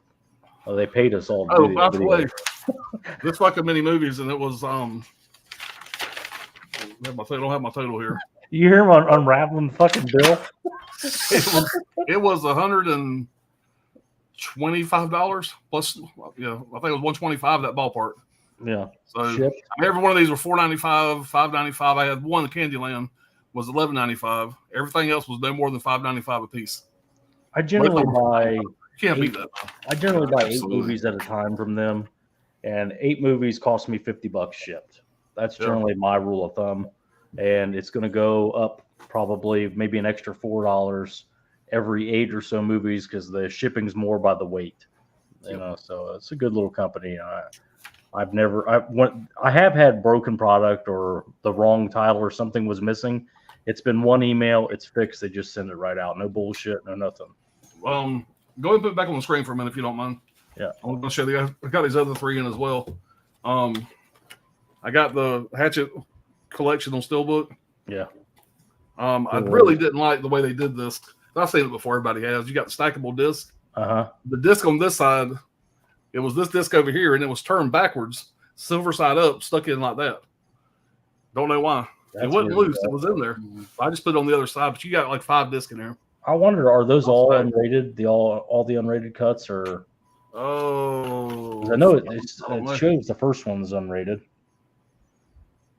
I need Tony's fucking magnifying glass. I don't know. Yeah, I can't read that shit. But I fucked up and ordered 2 of these. I'm gonna send my other one to Tony. Tony's buying my other one at cost. But it's one of those deals where I placed the order, and like 10 o'clock at night, next fucking day it showed up in the mail. And I went, how the fuck did that happen? Oh, fuck. I know what I did. And I ordered it till 3 o'clock. In spite of my defense, which I have no defense, it's been a long time since I've done that. But luckily, Tony still needed one, so I have it up there in the box. I'm going to try to ship it out to him tomorrow. I think it's going to be on Walmart shelves. I think I heard that. You know, it's about. Yep, I can see that. About $60. Well, pricey, right? Yeah, that's what I was thinking, like $60, $70. Yeah, well, $69.99, $68.99, somewhere like that. 5 movies, I think. But it's a damn good looking steelbook, man. And that's always a nice piece of plastic just fell out. Awesome. Wait a minute, what's the 5th one? I thought the 4th one was just Victor Crowley. Maybe is it 4 or 5 movies? I think it's 4. 1, 2, 3, Victor It's like Crowley. 4 movies. Maybe it's 4 movies. Okay. Yeah, there's the bonus disc, exclusive bonus disc with it's 5 discs tales and production journals. So there's another disc of just special features. That's what I thought. 5 discs. So only here at Pots Movie Dungeon do you get this in and this in together. Yep. You couldn't get any more fucking obvious. My daughter's staying with me right now because she broke her leg, and I thought she would love this. She's a big music fan, and obviously I was in like 6th or 7th grade when this came out. It came out like in '84. Let's just say this movie did not age very well. This is kind of like Prince playing like an Elvis Presley. He really can't fucking act, but his music is so good they put him in a movie. And this is an hour and 50-minute music video. Is basically what this is. She did not like it. She does like Prince. She says she didn't like the movie. My wife didn't like it either. I'm gonna say I liked it because of the nostalgia factor. If I watched this for the first time tonight, I probably wouldn't have liked it either. But a lot of nostalgia. It did not age well, but still a Prince fan, had to get it. And I had to upgrade the shout select of this to 4K. Yeah. But yeah, and I just like how they keep the old spine number 37. It's like on 130, 140 something now. But so I do like that they keep the old spine, so you can just kind of swap them out. But yeah, that's all I got in this week so far. That movie is so underrated, man. I think that's fucking one of the best movies ever. Yeah, it's a good one. Picture the chat. I'll see Johnny's here. Yeah, an unusual box from look. Yeah, a lot of magnet titles over there in Hamilton. A lot of winners. Chris C. is talking about the Lazarus Effect. Sydney, 3 out of 5 for Lazarus Effect. Sydney likes Filth. Venice too. Cool. Yeah, I like that movie, man. I don't know if everybody will like it, but it's an interesting movie. I like the subject matter. How do you say his last name? Kaczynski? Ted Kaczynski, yeah, the Unabomber. It's found footage, apartment 143. It looks like it. Dell, what's going on, man? What's up, man? Trini, Mom and Dad, pretty underrated. I enjoyed it. It's a lot of fun, man. It's a cool one. Yeah. Lance Hendrickson's in it too. People forget about that till you watch it. Yep. And I'm always down to ask for Nicolas Cage of the collection. Yeah. I don't ever have his whole filmography with all the shit he put out, but I'm getting more and more every month. I'm like Chris, man. I'm sold on Candyland, man. Like I'm I had a good time with Candyland. John, I think you'd really like it. I really do. I mean, it's a fucked up movie, but it's very enjoyable. It's on my wish list in Hamilton. I'm just waiting for that $5 price point. It's around 11, which is still not bad. $11.99 what it was. In Hamilton, we never talk about it. They sell everything. They sell boutique, whatever, at good prices. But I just generally go there and I bargain. I scrape the bottom of the barrel there. But you don't have to do that. They sell anything you can imagine there. Everything, even fucking like Severin's box sets. They're there. I mean, shit. They get all the new releases, and it's a legit company. I like to do it this way. That's my. I remember the Violent Streets box set from Severin. Everybody, including myself, we ordered that box set up. Probably spent like I think it was $119 on it. All of a sudden, out of nowhere, here's Hamilton. They got it for $90. Like a month later, I was like, "What the fuck?" I bought my Nundle from them, and it was like $50 when everybody else was paying $79 or whatever it was. Yep. So, and it ended up being $40 during the Severin sale eventually. Yeah. It's just waiting that time because, of course, they're not going to put it on there like, that same release time frame and have a cheaper price to it. That just doesn't happen. No. But you can find Arrow Video stuff, standard editions for $750, $9 on there if you wait long enough. They're about moving volume. They try to set it up where you just load your card up. That's what they're trying to do. Oh, it's challenge accepted, Alan. What challenge was that? I would assume it's the people are talking about the box, maybe to get a box. You got to order a shitload of titles to get a box from Hamilton. Candyland's on Tubi. Cool. That's probably where I watched it at. Sydney's talking about Rampart, 3.5 out of 5. I liked it, man. Good score. Hall Notes, add it to your trucker collection, Alan. There you go. Yeah, he's referring to Gizmo Stream last night. I reviewed the White Line Fever with Jan Michael Vincent. And it's trucker porn. Trucker redneck 70s porn. And so yeah. Like Convoy. And some people think I have the trucker look, so they think I'm a big fan of trucker movies. Really ain't. There might be 3 that I like. But yeah. Smokey and the Bandit's a trucker movie. There you go. Yeah, that's the goddamn Gone with the Wind of trucker movies. So I'll stay behind fucking Smokey and the Bandit forever. Yeah. Yeah. But I just watched it the other day. It's so goddamn funny, dude. Maybe that just shows my mentality, but goddamn, it's funny. I'm watching the movie, and when he orders the Diablo sandwich and he leaves, and just some fat trucker woman walks by, and he turns around and he goes, "Nice ass." Yeah. First, that whole hideous woman. I mean, he's just telling some random story about some whore like dancing in front of him while he's driving the car. I'm like, what the fuck? They just rolled it and said, we need a story here, Jackie. Go ahead, say something. Look at arm's reach. There you go. Everybody's got my hat blew off, Daddy. I hope your goddamn head was in it. Yeah, it's a classic. You want something? Hush puppies, Daddy. We don't got time for that shit. Thank you nicely. I got like 4 uncles that could be him. Yeah, that's not something you should admit. That's very relatable. I posted a video from that on my channel, and I got a lot of comments from people like going, "This is like really racist." And I went, it could not be made today by Jackie Gleason's character is racist. That's part of he gets it. He's the butt of every joke, and it was like super sensitive time. Like, oh my god, you can't say that. Goddamn German. I think one of the greatest memes I ever seen was right after Burt Reynolds passed away. Somebody did a meme of the Golden Gates, and you had Jackie Gleason at the Golden Gates holding a fucking cigarette in his cop outfit. And so, I've been waiting on you, you son of a bitch. Which I thought was pretty awesome. Yeah, I mean, it takes a real Northeasterner to play the most iconic Southerner in the history of cinema. It's just like you said with the cigarette. He'll just be sitting there and it'll just go like this. And a cigarette gets put here. Around. The abuse that he gives his stupid son. The plot of the movie, if I remember correctly, and I just watched it, there's not a whole lot of plot. He was trying a shotgun wedding with some woman at a truck stop with his son, and she ran away. So now he wants her back. It was a church wedding that Jackie Gleason paid for. Yeah, and she fucking hauled ass. And he was pissed off about that. And so nobody makes a possum's pecker out of Sheriff Buford T. Justice. And he leaves Texas and chases them all the way to fucking, I don't remember what the hell was it even? It was Mississippi, I think. Transporting Coors beer across state lines. Yeah. Back then, I guess maybe it was bootlegging. Yeah, it's bootlegging, yeah.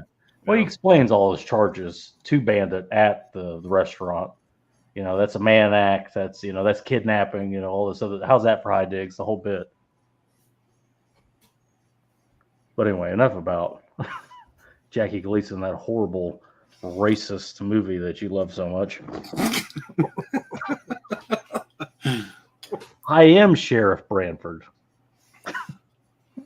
The goddamn Germans ain't got nothing to do with it. Oh, John dies in the end is pretty wild. Yeah, I mean, it's a fun movie. It really is. $4. I mean, you don't live in that. It's a winner.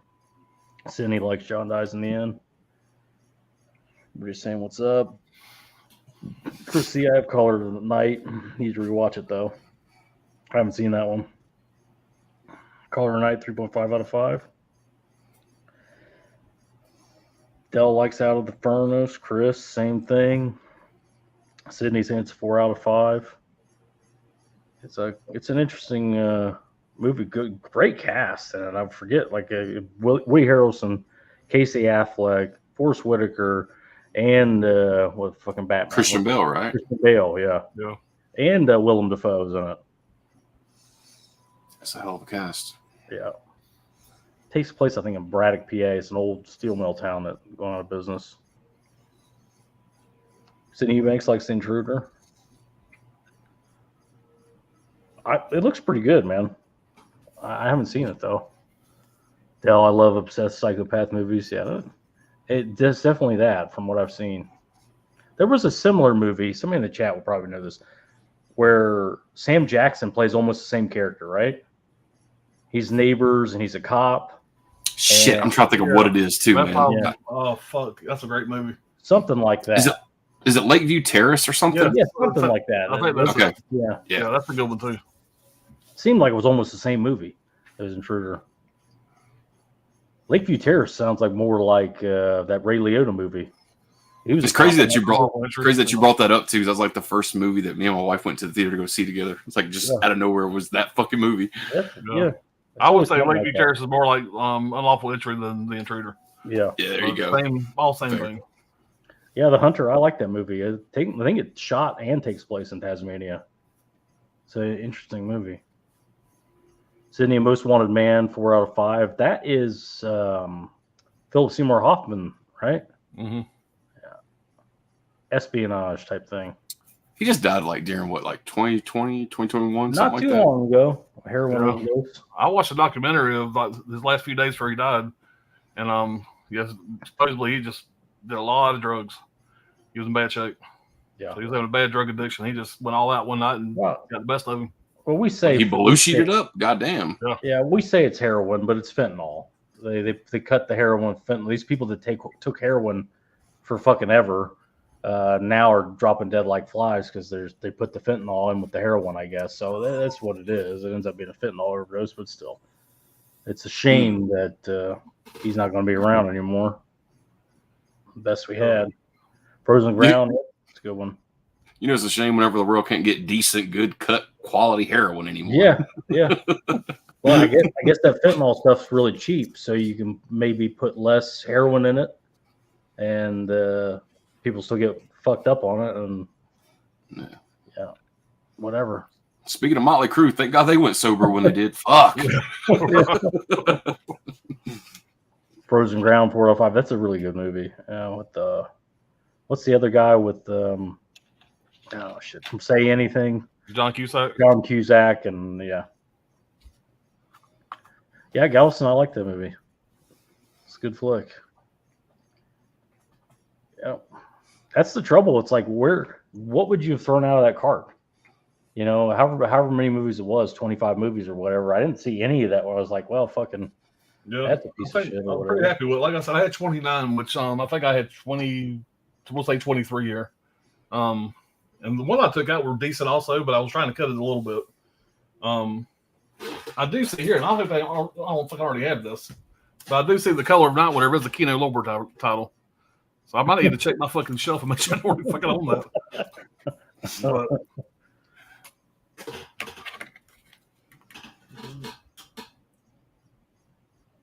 he's turning the fucking lights on in the wing over there. Fuck, I see it right there. I got fucking Code of Silence, Color of Night, Setting Adults. God damn it. That's $4.95. But another fucking double dip. It's out of print. It's probably worth a lot more than that. I'll just keep it sealed. We'll see what it goes for. I think Brian was saying it goes for $20-$25 maybe. I mean, there's a big chunk of your Hamilton. I'll throw it in the fucking box back there. There you go. Rookie mistake. Crusade, Great Hall, yep. Ragnar, what's going on, man? Worst thing ever happened to film was PG-13 rating.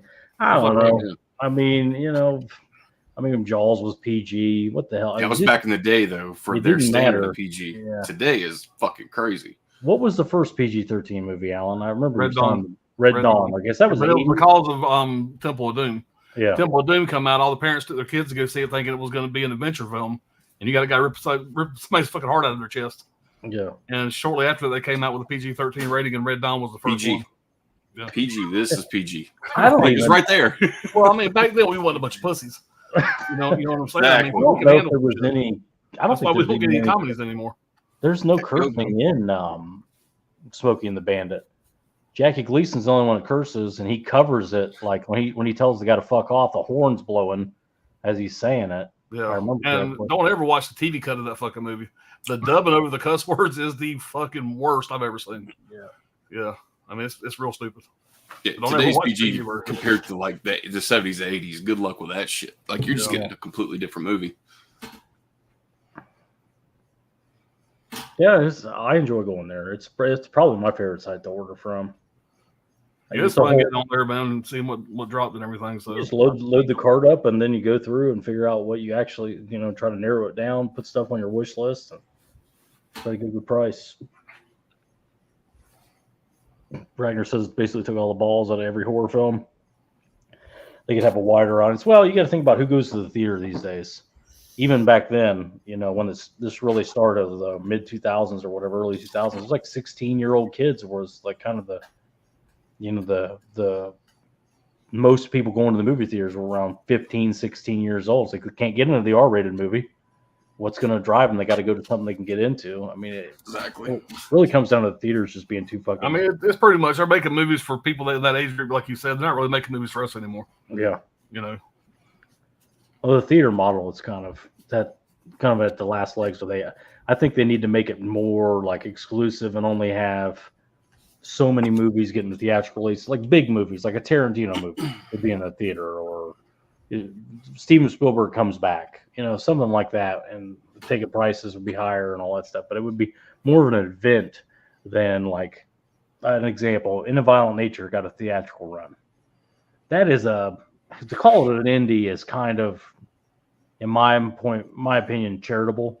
It's like a fan film quality movie, and it got a theatrical release. It didn't need to. I still like the movie. I'm fine with it, but I'm glad I didn't pay to see it in the theater, because I would have been like, Jesus Christ, I paid money for this.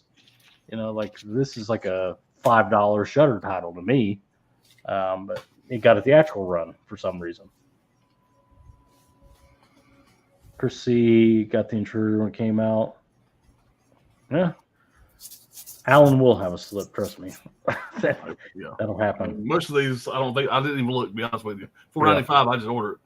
But if it's one that I'm going to keep and I'm going to like, if I can find a slip relatively cheap, I'm going to get one. Come on. We know Tony probably has like 6 of them in a box in that basement somewhere. Tony, Tommy, somebody, you can always make a call. Man, I was driving my fucking wife and daughter crazy tonight when Purple Rain started. I was excited to watch it. I ain't seen that movie in probably 30 years. And so when it first started, Prince is fucking showing out, and I'm giving them trivia about this. This is what's going on back then. This is about Morris Day and the Time, which they never fucking heard of, about who Prince was fucking at the time. Apollonia was in the movie. All this other bullshit. They're like, Dad, we don't need to listen to Pop's commentary. Just let us watch the movie. And of course, a few minutes later, I'd have to tell them about this, about this. And as the movie progressed and Prince actually started acting, I'm just going, ugh. And I'm looking at my daughter, and she's just playing on her phone. I see her totally losing interest. I'm like, fuck. I thought she was going to love it now. But Damn. That's the worst. Yeah. And he likes Purple Rain. Trini's a big fan. Well, as soon as fucking Prince bitch slapped this girl, my wife was out of it. She didn't like Prince anymore. And I can't imagine Prince doing. I mean, he wears the same purple, blouse and shit the whole fucking movie on a motorcycle, high heels. But like they always say, Prince is the only guy with lipstick and high heels who could take your woman. Yeah. I mean, you couldn't fit in the fucking auditorium anywhere. A football stadium, the ass this guy pulled down back in the day. Wearing his shit, but he's fucking Prince, dude. Fucking eludes fucking cool. What did Charlie Murphy say? And blouses. Oh, yeah, maybe the best fucking Dave Chappelle shit ever. Yeah, it is. Yeah, that's so fucking funny, dude. So y'all wouldn't believe this, but this motherfucker could ball. Invited us back for pancakes and shit. Invites us back to play basketball. We all change. We all change into our sports clothes or whatever. His motherfuckers come in the same shit they were wearing in the nightclub. Yeah, that's probably my favorite Dave Chappelle skit he's ever done. Instead of the shirts versus the skins, it was like the shirts versus the blouses. Right. Fuck your couch, Charlie Murphy. Like the Prince's team wins, and it goes game blouses. You know, those skits are something else. Matinee is a great one with John Goodman. Yeah, absolutely. Yeah, one of the all-time great soundtracks, they say. Yeah, what an Oscar. I think he did the soundtrack for the 1989 Batman too. Did that one win an Oscar? I'd say Purple Rain is probably, for stuff like that, it's probably one of the top 10 best soundtracks ever. I mean, pretty much every fucking song on the soundtrack it became a hit. Big hit. You know, I mean, it's a solid soundtrack if you're a Prince fan. You not be a fucking Prince fan. I mean, come on, goddamn, he's Prince. Motherfucker played the fucking Super Bowl playing Purple Rain. God made it rain during Purple Rain. And this motherfucker playing the Super Bowl, playing Purple Rain, is fucking raining with purple lights. That might be the coolest thing ever happened. He didn't get electrocuted. You know, so that's my favorite. That's another one. Heroin. We lost heroin. He died just a few years ago. A heroin overdose. Crispy saying Gleason is the fat man and the hustler. Yeah. Where's that 4K? That's a Criterion. Yeah, Minnesota Fats. Where's that Criterion 4K? Yeah. Totally different character from Buford T. Justice. I mean, really, if you think about it, you got a Italian American guy from whatever, New York or whatever, you know, olive skin, black hair, playing a country boy from Texas. And it works somehow. Patrick Wilson, but he's good in about everything. Yeah. I'm a fan of Patrick Wilson. I haven't seen Lakeview Terrace in a while. I don't think I own that on physical media. I have to check. Is there even a Blu-ray of that movie out there? I don't know. In Lakeview Terrace, is Patrick Wilson is it a mixed couple? He has a problem Samuel with? Jackson, the next door neighbor, he's a dirty cop kind of deal. Yeah. He has a problem that they're a mixed couple, if I remember right. Patrick Wilson's got a black wife. And he didn't like it. And that gives him problems, I guess, the whole movie. If I remember, I don't think I've even seen the whole thing, but I know of it. It's in Eubanks, Lakeview Terrace, 3.5 out of 5. Yeah. I've heard good things about it. Steve, what's going on, man? What's up, Steve? Chris saying Striking Distance is the one I would like with Willis. Striking Distance. Okay. Yeah, Striking Distance is a good one. Dirty cop movie. Brian says, keep it sealed. Hold on to it for a bit. Caller of Night will be $50 soon enough. Yep. If you don't know, nobody knows. I will definitely do it. I got a box back there for that. Chris C. Lazarus Effect is damn good. PG-13. Yep. Some good ones. Christine of Violent Nature will be on Shudder soon. We don't know exactly when. It's on streaming now. You can pay stream for it, but it will be on Shudder eventually. It's a Shudder. Yeah, I want to check it out. Original. I streamed it illegally. I want to go to theaters and watch it, but I never got a chance to. But I talked to Steve about it. He saw it in the theater, and he basically said it's good. It's just not something I would run to the theater and watch. And I'm glad I didn't watch it in the theater. I'm happy I saw it the way I saw it. Steve's participating in the drug now. He hit a Hamilton Order 5708 ship. That's a good price. I mean, for 9 titles. 9 titles, man. Hell yeah. Hopefully they're all good. Not bad at all. Sidney Prince was smart as hell. The music industry. He knew a lot of the secrets about music. Yeah. And that's probably why they fucking laced his heroin some shit and got rid of him. He was saying too much. Guys, Kevin Smith that did one of the when he went to the colleges and performed like the QAs and all that shit, said that he was doing something. He was doing some kind of like editing documentary for Prince or something, and they tried to get him to sign like a waiver for like a confidentiality waiver. And like Prince was like really big on that shit for anybody who worked in his park and all that other shit. And Kevin was like, I never did sign it. He's like, it floated around a couple times and it just kind of went away. That was it. And I think Kevin actually used that against him. So their relationship was like severed immediately. Yeah. I think that was an Evening Harder with Kevin Smith. I think it was his second stand-up that he had done. Where he told that story. Delaware Movie says the Charlie Murphy skit was confirmed by people who were there. I mean, it sounds so crazy. It has to be true. I mean, really. I'm sure Rick James confirms all of it. Yeah. Well, it's like, I mean, it's Charlie Murphy. It's not like he was playing, like real play. I mean, it was just a pickup game, and apparently he just stomped them. I guess. Show Charlie Murphy your titties. Yeah. Man, it's so fucking fun. I'm going to have to go look it up on YouTube before I go to bed. It's so fucking fun. Those don't have a Blu-ray release either. It's funny that Sydney says this because I'm still aggravating my girls whenever watching this. And I tell them, I said, look, this is supposed to be when Prince was having a hard time playing this music here. He was kind of failing, whatever. I said, fuck, that's my favorite song by Prince. But anyway. The other skit, too, with Rick James coming over to Eddie Murphy's house, and he had, like, the brand new white couch, and he put his boots all on it and shit and started rubbing mud into it. I said, fuck your couch, Charlie Murphy.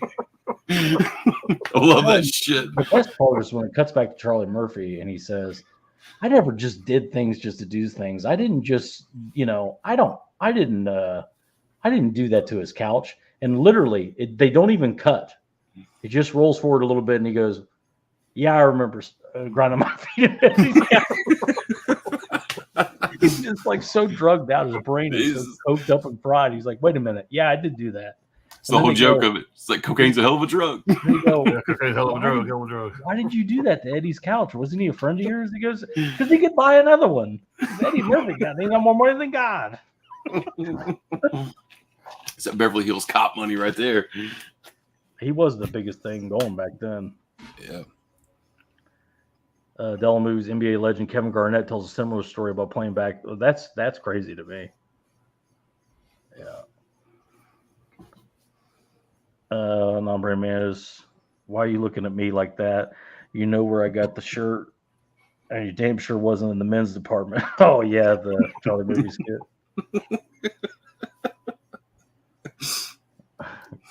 Let's see. Take care later, man. See you, Chris. Brian, game blouses. Yeah, it's amazing that doesn't have a better set or Blu-ray set or something like that. It would sell.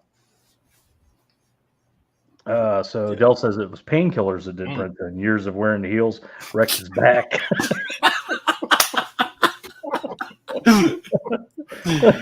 Fuck yeah. He was a tiny dude. He was a little guy. That's where he wore those, those lifts and shit. He was just like 5 feet tall or whatever. I didn't stop him from doing anything. They say he's one of the best guitar players ever. We're watching that shit tonight. It's the final act. Prince is up there. He goes into full Prince mode. He starts vibrating and does that, knows all that shit. My daughter's like, what the hell's he doing? I said, no. When Prince starts vibrating, some shit's fixing to go down. Motherfucker's fixing to get it on. You don't understand. When Prince starts vibrating, Prince does that shit right there, you better fucking watch out. He's fixing to break the house down. The guitar is about to start smoking. He's a hell of a guitar player. What's a hell of a guitar player? Yeah, definitely. Dell would love a Blu-ray set of Chappelle Show. That would sell crazy, I would think. Yeah, I'd buy Shit, Comedy Central still got the fucking stacks of cash from them fucking DVD box sets back in the day. I think we all own them. Yeah, I would think that. Listen, you want to talk about shit that couldn't be made today? That is the definition of stuff. Maybe they don't want to be associated with that. A lot of that material. There's some crazy stuff in there. I mean, they had a blind black man join the fucking KKK in the damn the movie. He's saying some crazy got fucking shit. Tyrone the crackhead and shit. Yeah, He was always stealing money from people. There's no way that shit could be made today, man. Yeah. It's a damn shame. That shit's hilarious, man. You gotta. I mean, come on, just have a good time with it. Tyrone Biggums goes to tell the kids not to do crack, and he ends up talking the kids into doing crack. Now, every kid in here could go steal maybe $20, $30 out of their mama's purse, catch the D bus downtown, take a right, and the kids are all writing their shit down. You can't do that shit no more. Unfortunately, comedy is just dead. It's just done. Ben says, what's going on, Ben Grimm? I didn't know you were here. He's fucking lurking over there. Came to Best Buy, came into a Best Buy that I worked in. I wasn't there, but everybody said he was super short. Yeah, everybody knew he's a tiny guy. Dell says, check out the YouTube clip of Prince playing When My Guitar Gently Weeps at the Rock and Roll Hall of Fame. Yeah, cool. Yeah. George Harrison song right there. Well, there's why we don't have it. So the Trini saying Chappelle shows on Netflix now. That's why we don't have the shit. They don't put it on physical. No, Trini, does it have the entire show on there, or just certain clips, certain episodes, or can you go through full seasons? I wonder. There's only 2 seasons, right? 2 or 3. Wasn't there like 3 sets of that or something? I got them over there on the fucking shelf somewhere. I think the 3rd season is a compilation of skits that didn't make the first 2. Didn't he come back after he left for a while? Didn't he come back and make another season? No, he never came back and did the show again after that whole fiasco. Said he went to Africa. Yeah, he ran away to Africa for a while. He got scared of the execs. Tons of money, so I'm done. Well, Comedy Central wrote him a check for $50 million, and he fucking disappeared. It was more like, well, here's $50 million or whatever, and you're doing it, or you're never going to fucking work again, and blah blah. It was like heavy pressure because it was such a runaway train of a hit, and he just fucking freaked out, and ran away after for a while. About Dave Chappelle is he just simply don't give a fuck. He's got a recent stand up that I watched recently, dude, and he just don't give a absolute fuck about nothing, and that's what I love about him. You can get on there and he don't care what nobody thinks. He just says his piece. Can't cancel. I think his stand-ups are fucking great just because of that nowadays. 2024. Absolutely. I mean, come on. It's great.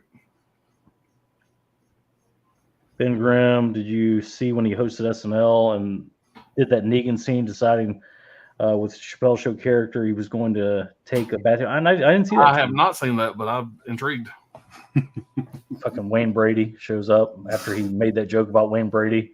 He had Paul Mooney make a joke about Wayne Brady. He said Wayne Brady makes Brian Gumbel look like Malcolm X. And the next episode, Wayne Brady shows up and he, real high. They hangs out Wayne Brady, Dave Chappelle, and whatever. And it turns into like the training day, skit. He goes, I make Wayne Brady look like, or I make Brian Gumbel look like Malcolm X, huh? And he's like doing drive-bys and making him do fucking drugs and all this shit.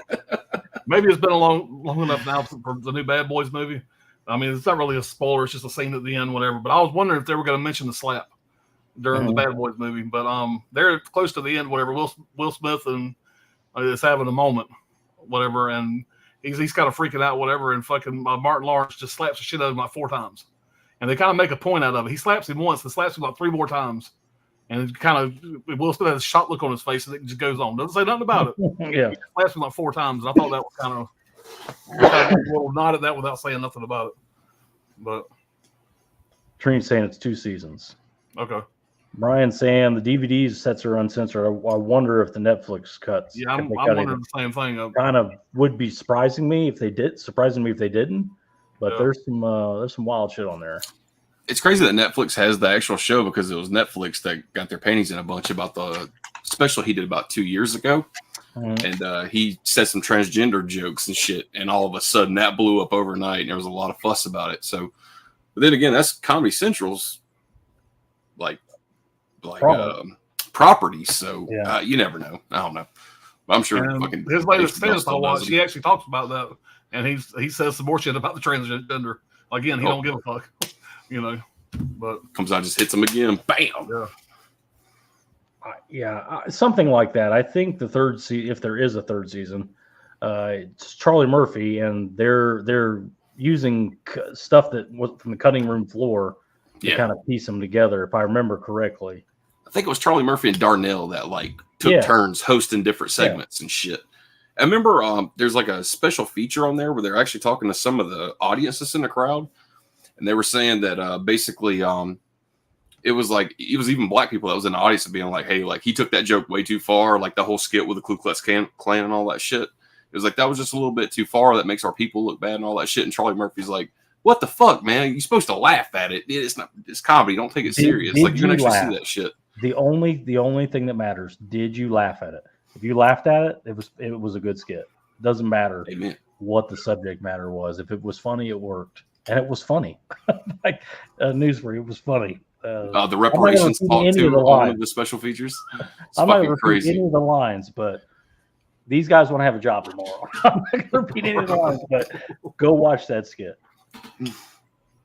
There was a 3rd season, technically. It was like what we were talking about. Dell saying Comedy Central was trying to make more control of what. Yeah, they wanted. Yeah, of course they did want to make it more marketable and probably make the shows an hour long. They probably want to do all kinds of shit, work them to death. Steve's saying, look at the Instant skit, Walking Dead skit. Yeah, I'll check it out. All right, let's see what Johnny's been getting in. All right, we'll go through it real fast.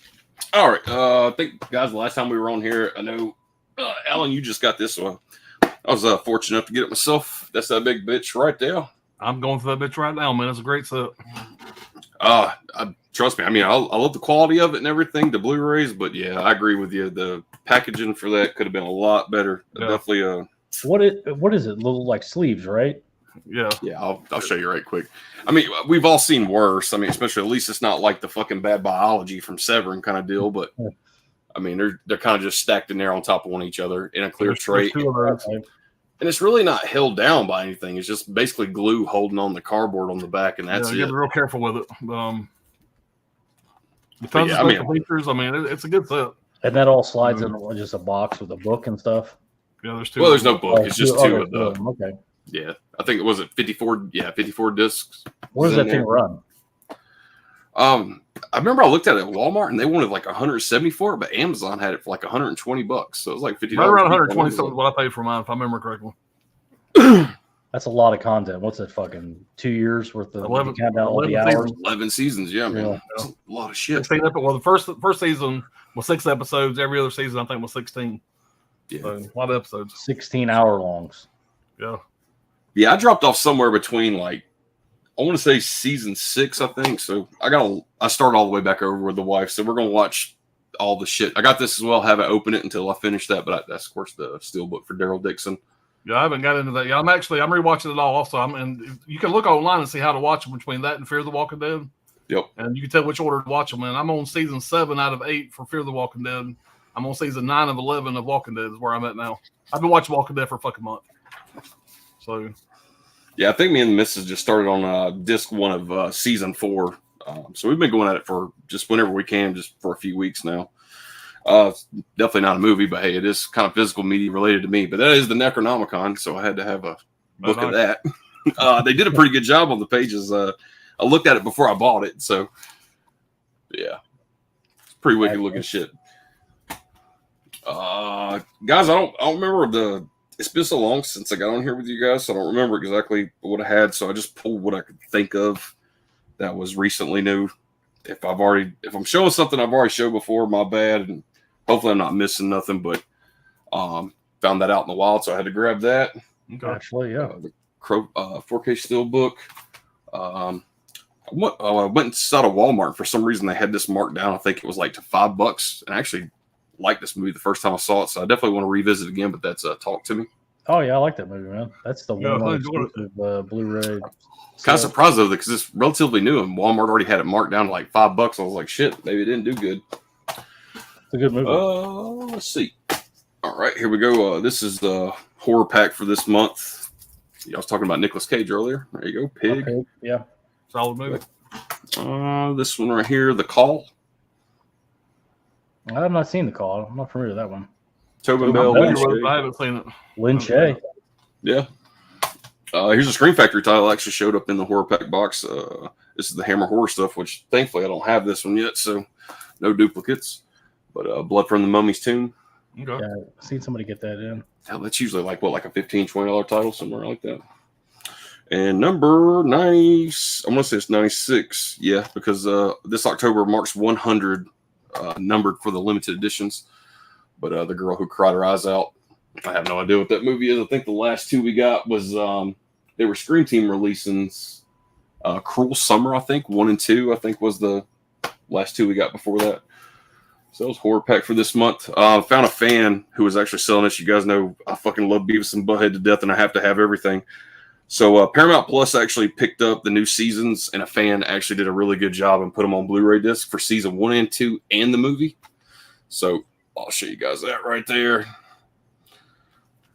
Open it up here. Even put a little booklet in there with it. Put a booklet in there? Jesus Christ. No wonder nice booklet. It's fan made, so I jumped on it. He's got inside art there too. But, yeah, I got that shit super cheap too. I had told my buddy Matt, I was like, you better grab that shit before he sells out of those things. But it's not the old seasons, that's the new Paramount Plus seasons.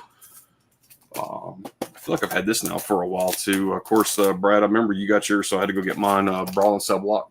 Oh, $99. Yeah. It's a great steel book. No. Had to scoop that up. This shit's old, man. I know everybody's got this shit by now, but of course I got the everything bundle for the Killer Clowns. Yeah, I got the pins and the Prism stickers and posters and all that shit too. Do you think we're getting an Arrow 4K, a UK version? If we do get an Arrow 4K, man, they better have something on that bitch if I'm gonna buy it again. Jesus Christ. I don't know, man. I guess we'll see. I feel like I've had this for a while now too. The Toxic Avenger 4K box set. Yep. All four of the Toxic Avenger movies. And here's the latest stuff I just got in. So this is going to be the Severin bundle. Watch that tonight. Good 4K disc right there. The Great Alligator. The insert is pretty good too. Yeah, no special features on the. There's the artwork for that right there, which I dig the hell out of that. But no special features on the 4Ks, of course, like always. But damn, disc 2 for the Blu-ray is just packed full of shit. I think they're just always putting trailers on the 4K disc now. Watched this the other night. This is a fucking great 4K disc right here. It's got to be Severin, like one of their best 4K discs. I love the fuck out of this movie. But Butcher Baker Nightmare Maker, they could have charged $80 for this movie, and I'd have fucking bought it, no problem. You're a big fan of it too. I need to have reverse art. Yeah, it's got the. Of course, you got this right here for that. Did a really good job with the cover art, right? Disc art, and there you go. Okay. So that's actually a nice cover right there. I never usually see that much. Even the bootlegs I have of that, or the Code Red doesn't have that that artwork. So yeah, very glad to have that one. That's got to be like the highlight purchase of my year right there. Watched this last night with the wife. This is my third time watching it. I'm probably never going to watch that again, but that's the Devil's Honey 4K. It looks great, but I think the Blu-ray was fine. I actually enjoyed that movie a lot more than I thought I was going to. I mean, the first 10 minutes of that movie, I mean, it's probably the first 4 minutes of this movie, you get to see pretty much everything you want to see from it. I've been taking saxophone lessons for 6 months now.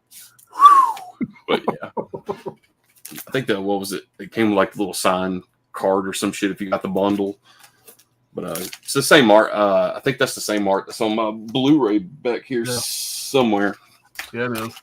And of course, here we go. And I'm not going to get hung up on this one. They should have just did a slipcover for it and said, fuck it with this box. But there it is. Kathy's Curse. Yeah. Well, the big question, do her eyes light up? Only one of them. and every time I get that bitch to light up, I can't turn it off.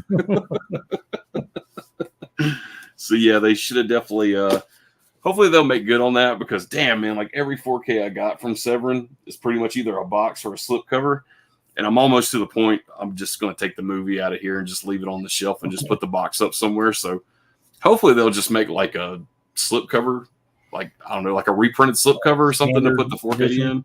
Yeah. So, yeah, that box was a bad fucking idea on their part. But as soon as they released the specs saying, oh, like if you slide it out, like the one time you make their eyes light, her eyes light up, and then if you slide it the second time, as soon as they started going to those specs, I was like, that's going to be ass. And it's exactly what it was. So, but hey, I'm sure people out there probably got one that works correctly, but for the majority of us, we're just sitting here trying to get that fucking thing to turn off. Yeah. Yeah, guys, that's it. People freaking out about it. He got like $10 from Severin, right? Yeah. As far as they weren't happy, they announced that they weren't happy with it. And the email they sent for that shit too, man, was like very descriptive. It was them, and like usually you just get like a half-ass apology, and they'd be like, "Well, here's $10 for the complications or whatever." That fucking apology was like 2 paragraphs, and they're like, "We here at Severin, we do not condone this kind of low quality and all this other shit." And I was like, I didn't even have mine yet, and I'm already reading this email, and I'm like, I knew they were gonna fuck that thing up. Yeah, you had to know that we were going to screw this up, because this is what we do here at Severin Films. I got it though. They in the email they stated that they went to have that manufactured of a known source that they never worked with before, and quality didn't meet their expectations, whatever, blah blah blah. But like I said, hopefully they'll make good on that. Just like offer us a slipcover or something else to put that fucking movie in, because I'm not struggling with that fucking thing every time I go get that movie out. All right. Catch up with the chat and we'll get out of here. Yeah. Tree says he just put on the Clayton Bigsby episode from the Chappelle Show, and it's definitely uncensored. There you go. There you go. Sydney likes The Crow, 3.5 out of 5. Pig, 3 out of 5. I like Pig for what it was. Brian saying to Johnny, you're going to have to help me out with that Beavis and Butthead set. I need the new seasons. So the new Paramount seasons, do they have music videos and all that, or is it? What do they do? Well, there? mostly now it's not really music videos because now they're just pretty much watching like reality shit. There's like a lot of YouTube tutorials and shit like they'll kind of put in. Yeah, man, not like back in the day, like you would see like Guar music videos and fucking Anthrax and shit. It's a lot more modernized now, but yeah. So they don't watch it's videos anymore. They watch, or it's they don't like watch, YouTube now. Yeah, they watch YouTube now and things that kids watch. You know, exactly. Yeah. Yeah, I'm trying to fucking think. Brian, I'll have to get on my because I actually found the guy on eBay and he was selling like different variations of that, and one of them was like a really cheap one, and then he had that one. But I'll look it up, man. I'll send you the seller's name for it. But like I said, it's got both seasons that's been on Paramount Plus so far. They are coming back for a third season, and it's also got the newest movie in there. So that pretty much kind of completes. Brian, happy birthday to Brian, by the way. Today's Brian's birthday. Oh shit! Happy birthday, man! Birthday to Brian today. Dell likes that bootleg of what we just talked about, Beavis and Butthead set. It's always appreciated when they go all out like that. You know, Especially for fan made shit, man. Like God, man, that's great shit. The fans of that show are rabid. I mean, they're just not going away. Thank God all the fans saved all their old VHS tapes, man, because that's the only way the King Turd collection ever came to fruition. Like it was just people just trying to mash a bunch of fucking VHSs together and be like, hey, let's pull the unedited episodes. The way music costs, the way it costs now, there's no way that would be possible otherwise. Nah, there's no way, man. Together. Sydney's talking about Brawl and stuff like that. That's a high score for Sydney. Yeah, I'm a big fan. It's a high score for a great movie, man. Great looking stuff. Yeah. Sydney Eubanks, Delta's Honey, 3.3 out of 5. I don't know if I'd go that high. That's a hot take there. Look, and every time he goes to fuck this bitch, she's trying to constantly like fight him off. Even my wife is like, dude, just take the dick already. What the fuck? There's no horror whatsoever. The only thing horrific is the acting. Or when he falls off the bike and hits his head on that rock. God damn, dude, that was horrible. It's not my movie, that's for sure. It reminds me whenever Johnny from Night of the Living Dead falls over in the cemetery and hits his head on the tombstone. How shitty that looks. Even the opposite. Oh shit! Not Night of the Living Dead. God damn it! It is Night of the Living Dead, right? What am I thinking of? The remake from Night 90. You remember Night 90? Tom Savini's movie where I forget the actor's name now. It's not Tom Tulls. It's the Bill Moseley. Bill Moseley gets it, and fucking that shit. That's great. With that, whatever the doll or whatever the hell they used like had to be a figure of some kind, of a mannequin or whatever. But the way that fucking thing hits and the neck and everything, that's just uncomfortable. Brian saying Johnny would give us a $10 gift card to Kathy's Curse, so we could. They give us a $10 gift card. What more do you want? Yeah, just say it, man. God damn. Use the $10 card to get $10 off the $80 release that will be offered. Yeah. Or use that $10 card to make it $80 more like it. Yeah. Maybe we'll get free shipping, with the $10. All right, guys. Well, that's all we got. It's a school night. Alan's got to get up early in the morning. Johnny's got to get up early in the morning too. But we'll. I don't know what the next thing will be. We got a top 5 we're talking about, maybe a last 5. Who knows what's next? You'll see it when we get there. I'll be ready for our last 5. Like I said, I watch a lot of fucking Walking Dead. I'm throwing movies in between. I watch a few episodes, watch a movie, so I'll be ready in a couple of days. Yeah, probably have another one of those. You got the holiday coming up, so a lot of people will be busy with that. But happy 4th of July, everybody! If I don't see y'all between now and then. Yep, and we'll catch you on the next thing. Bye, everybody.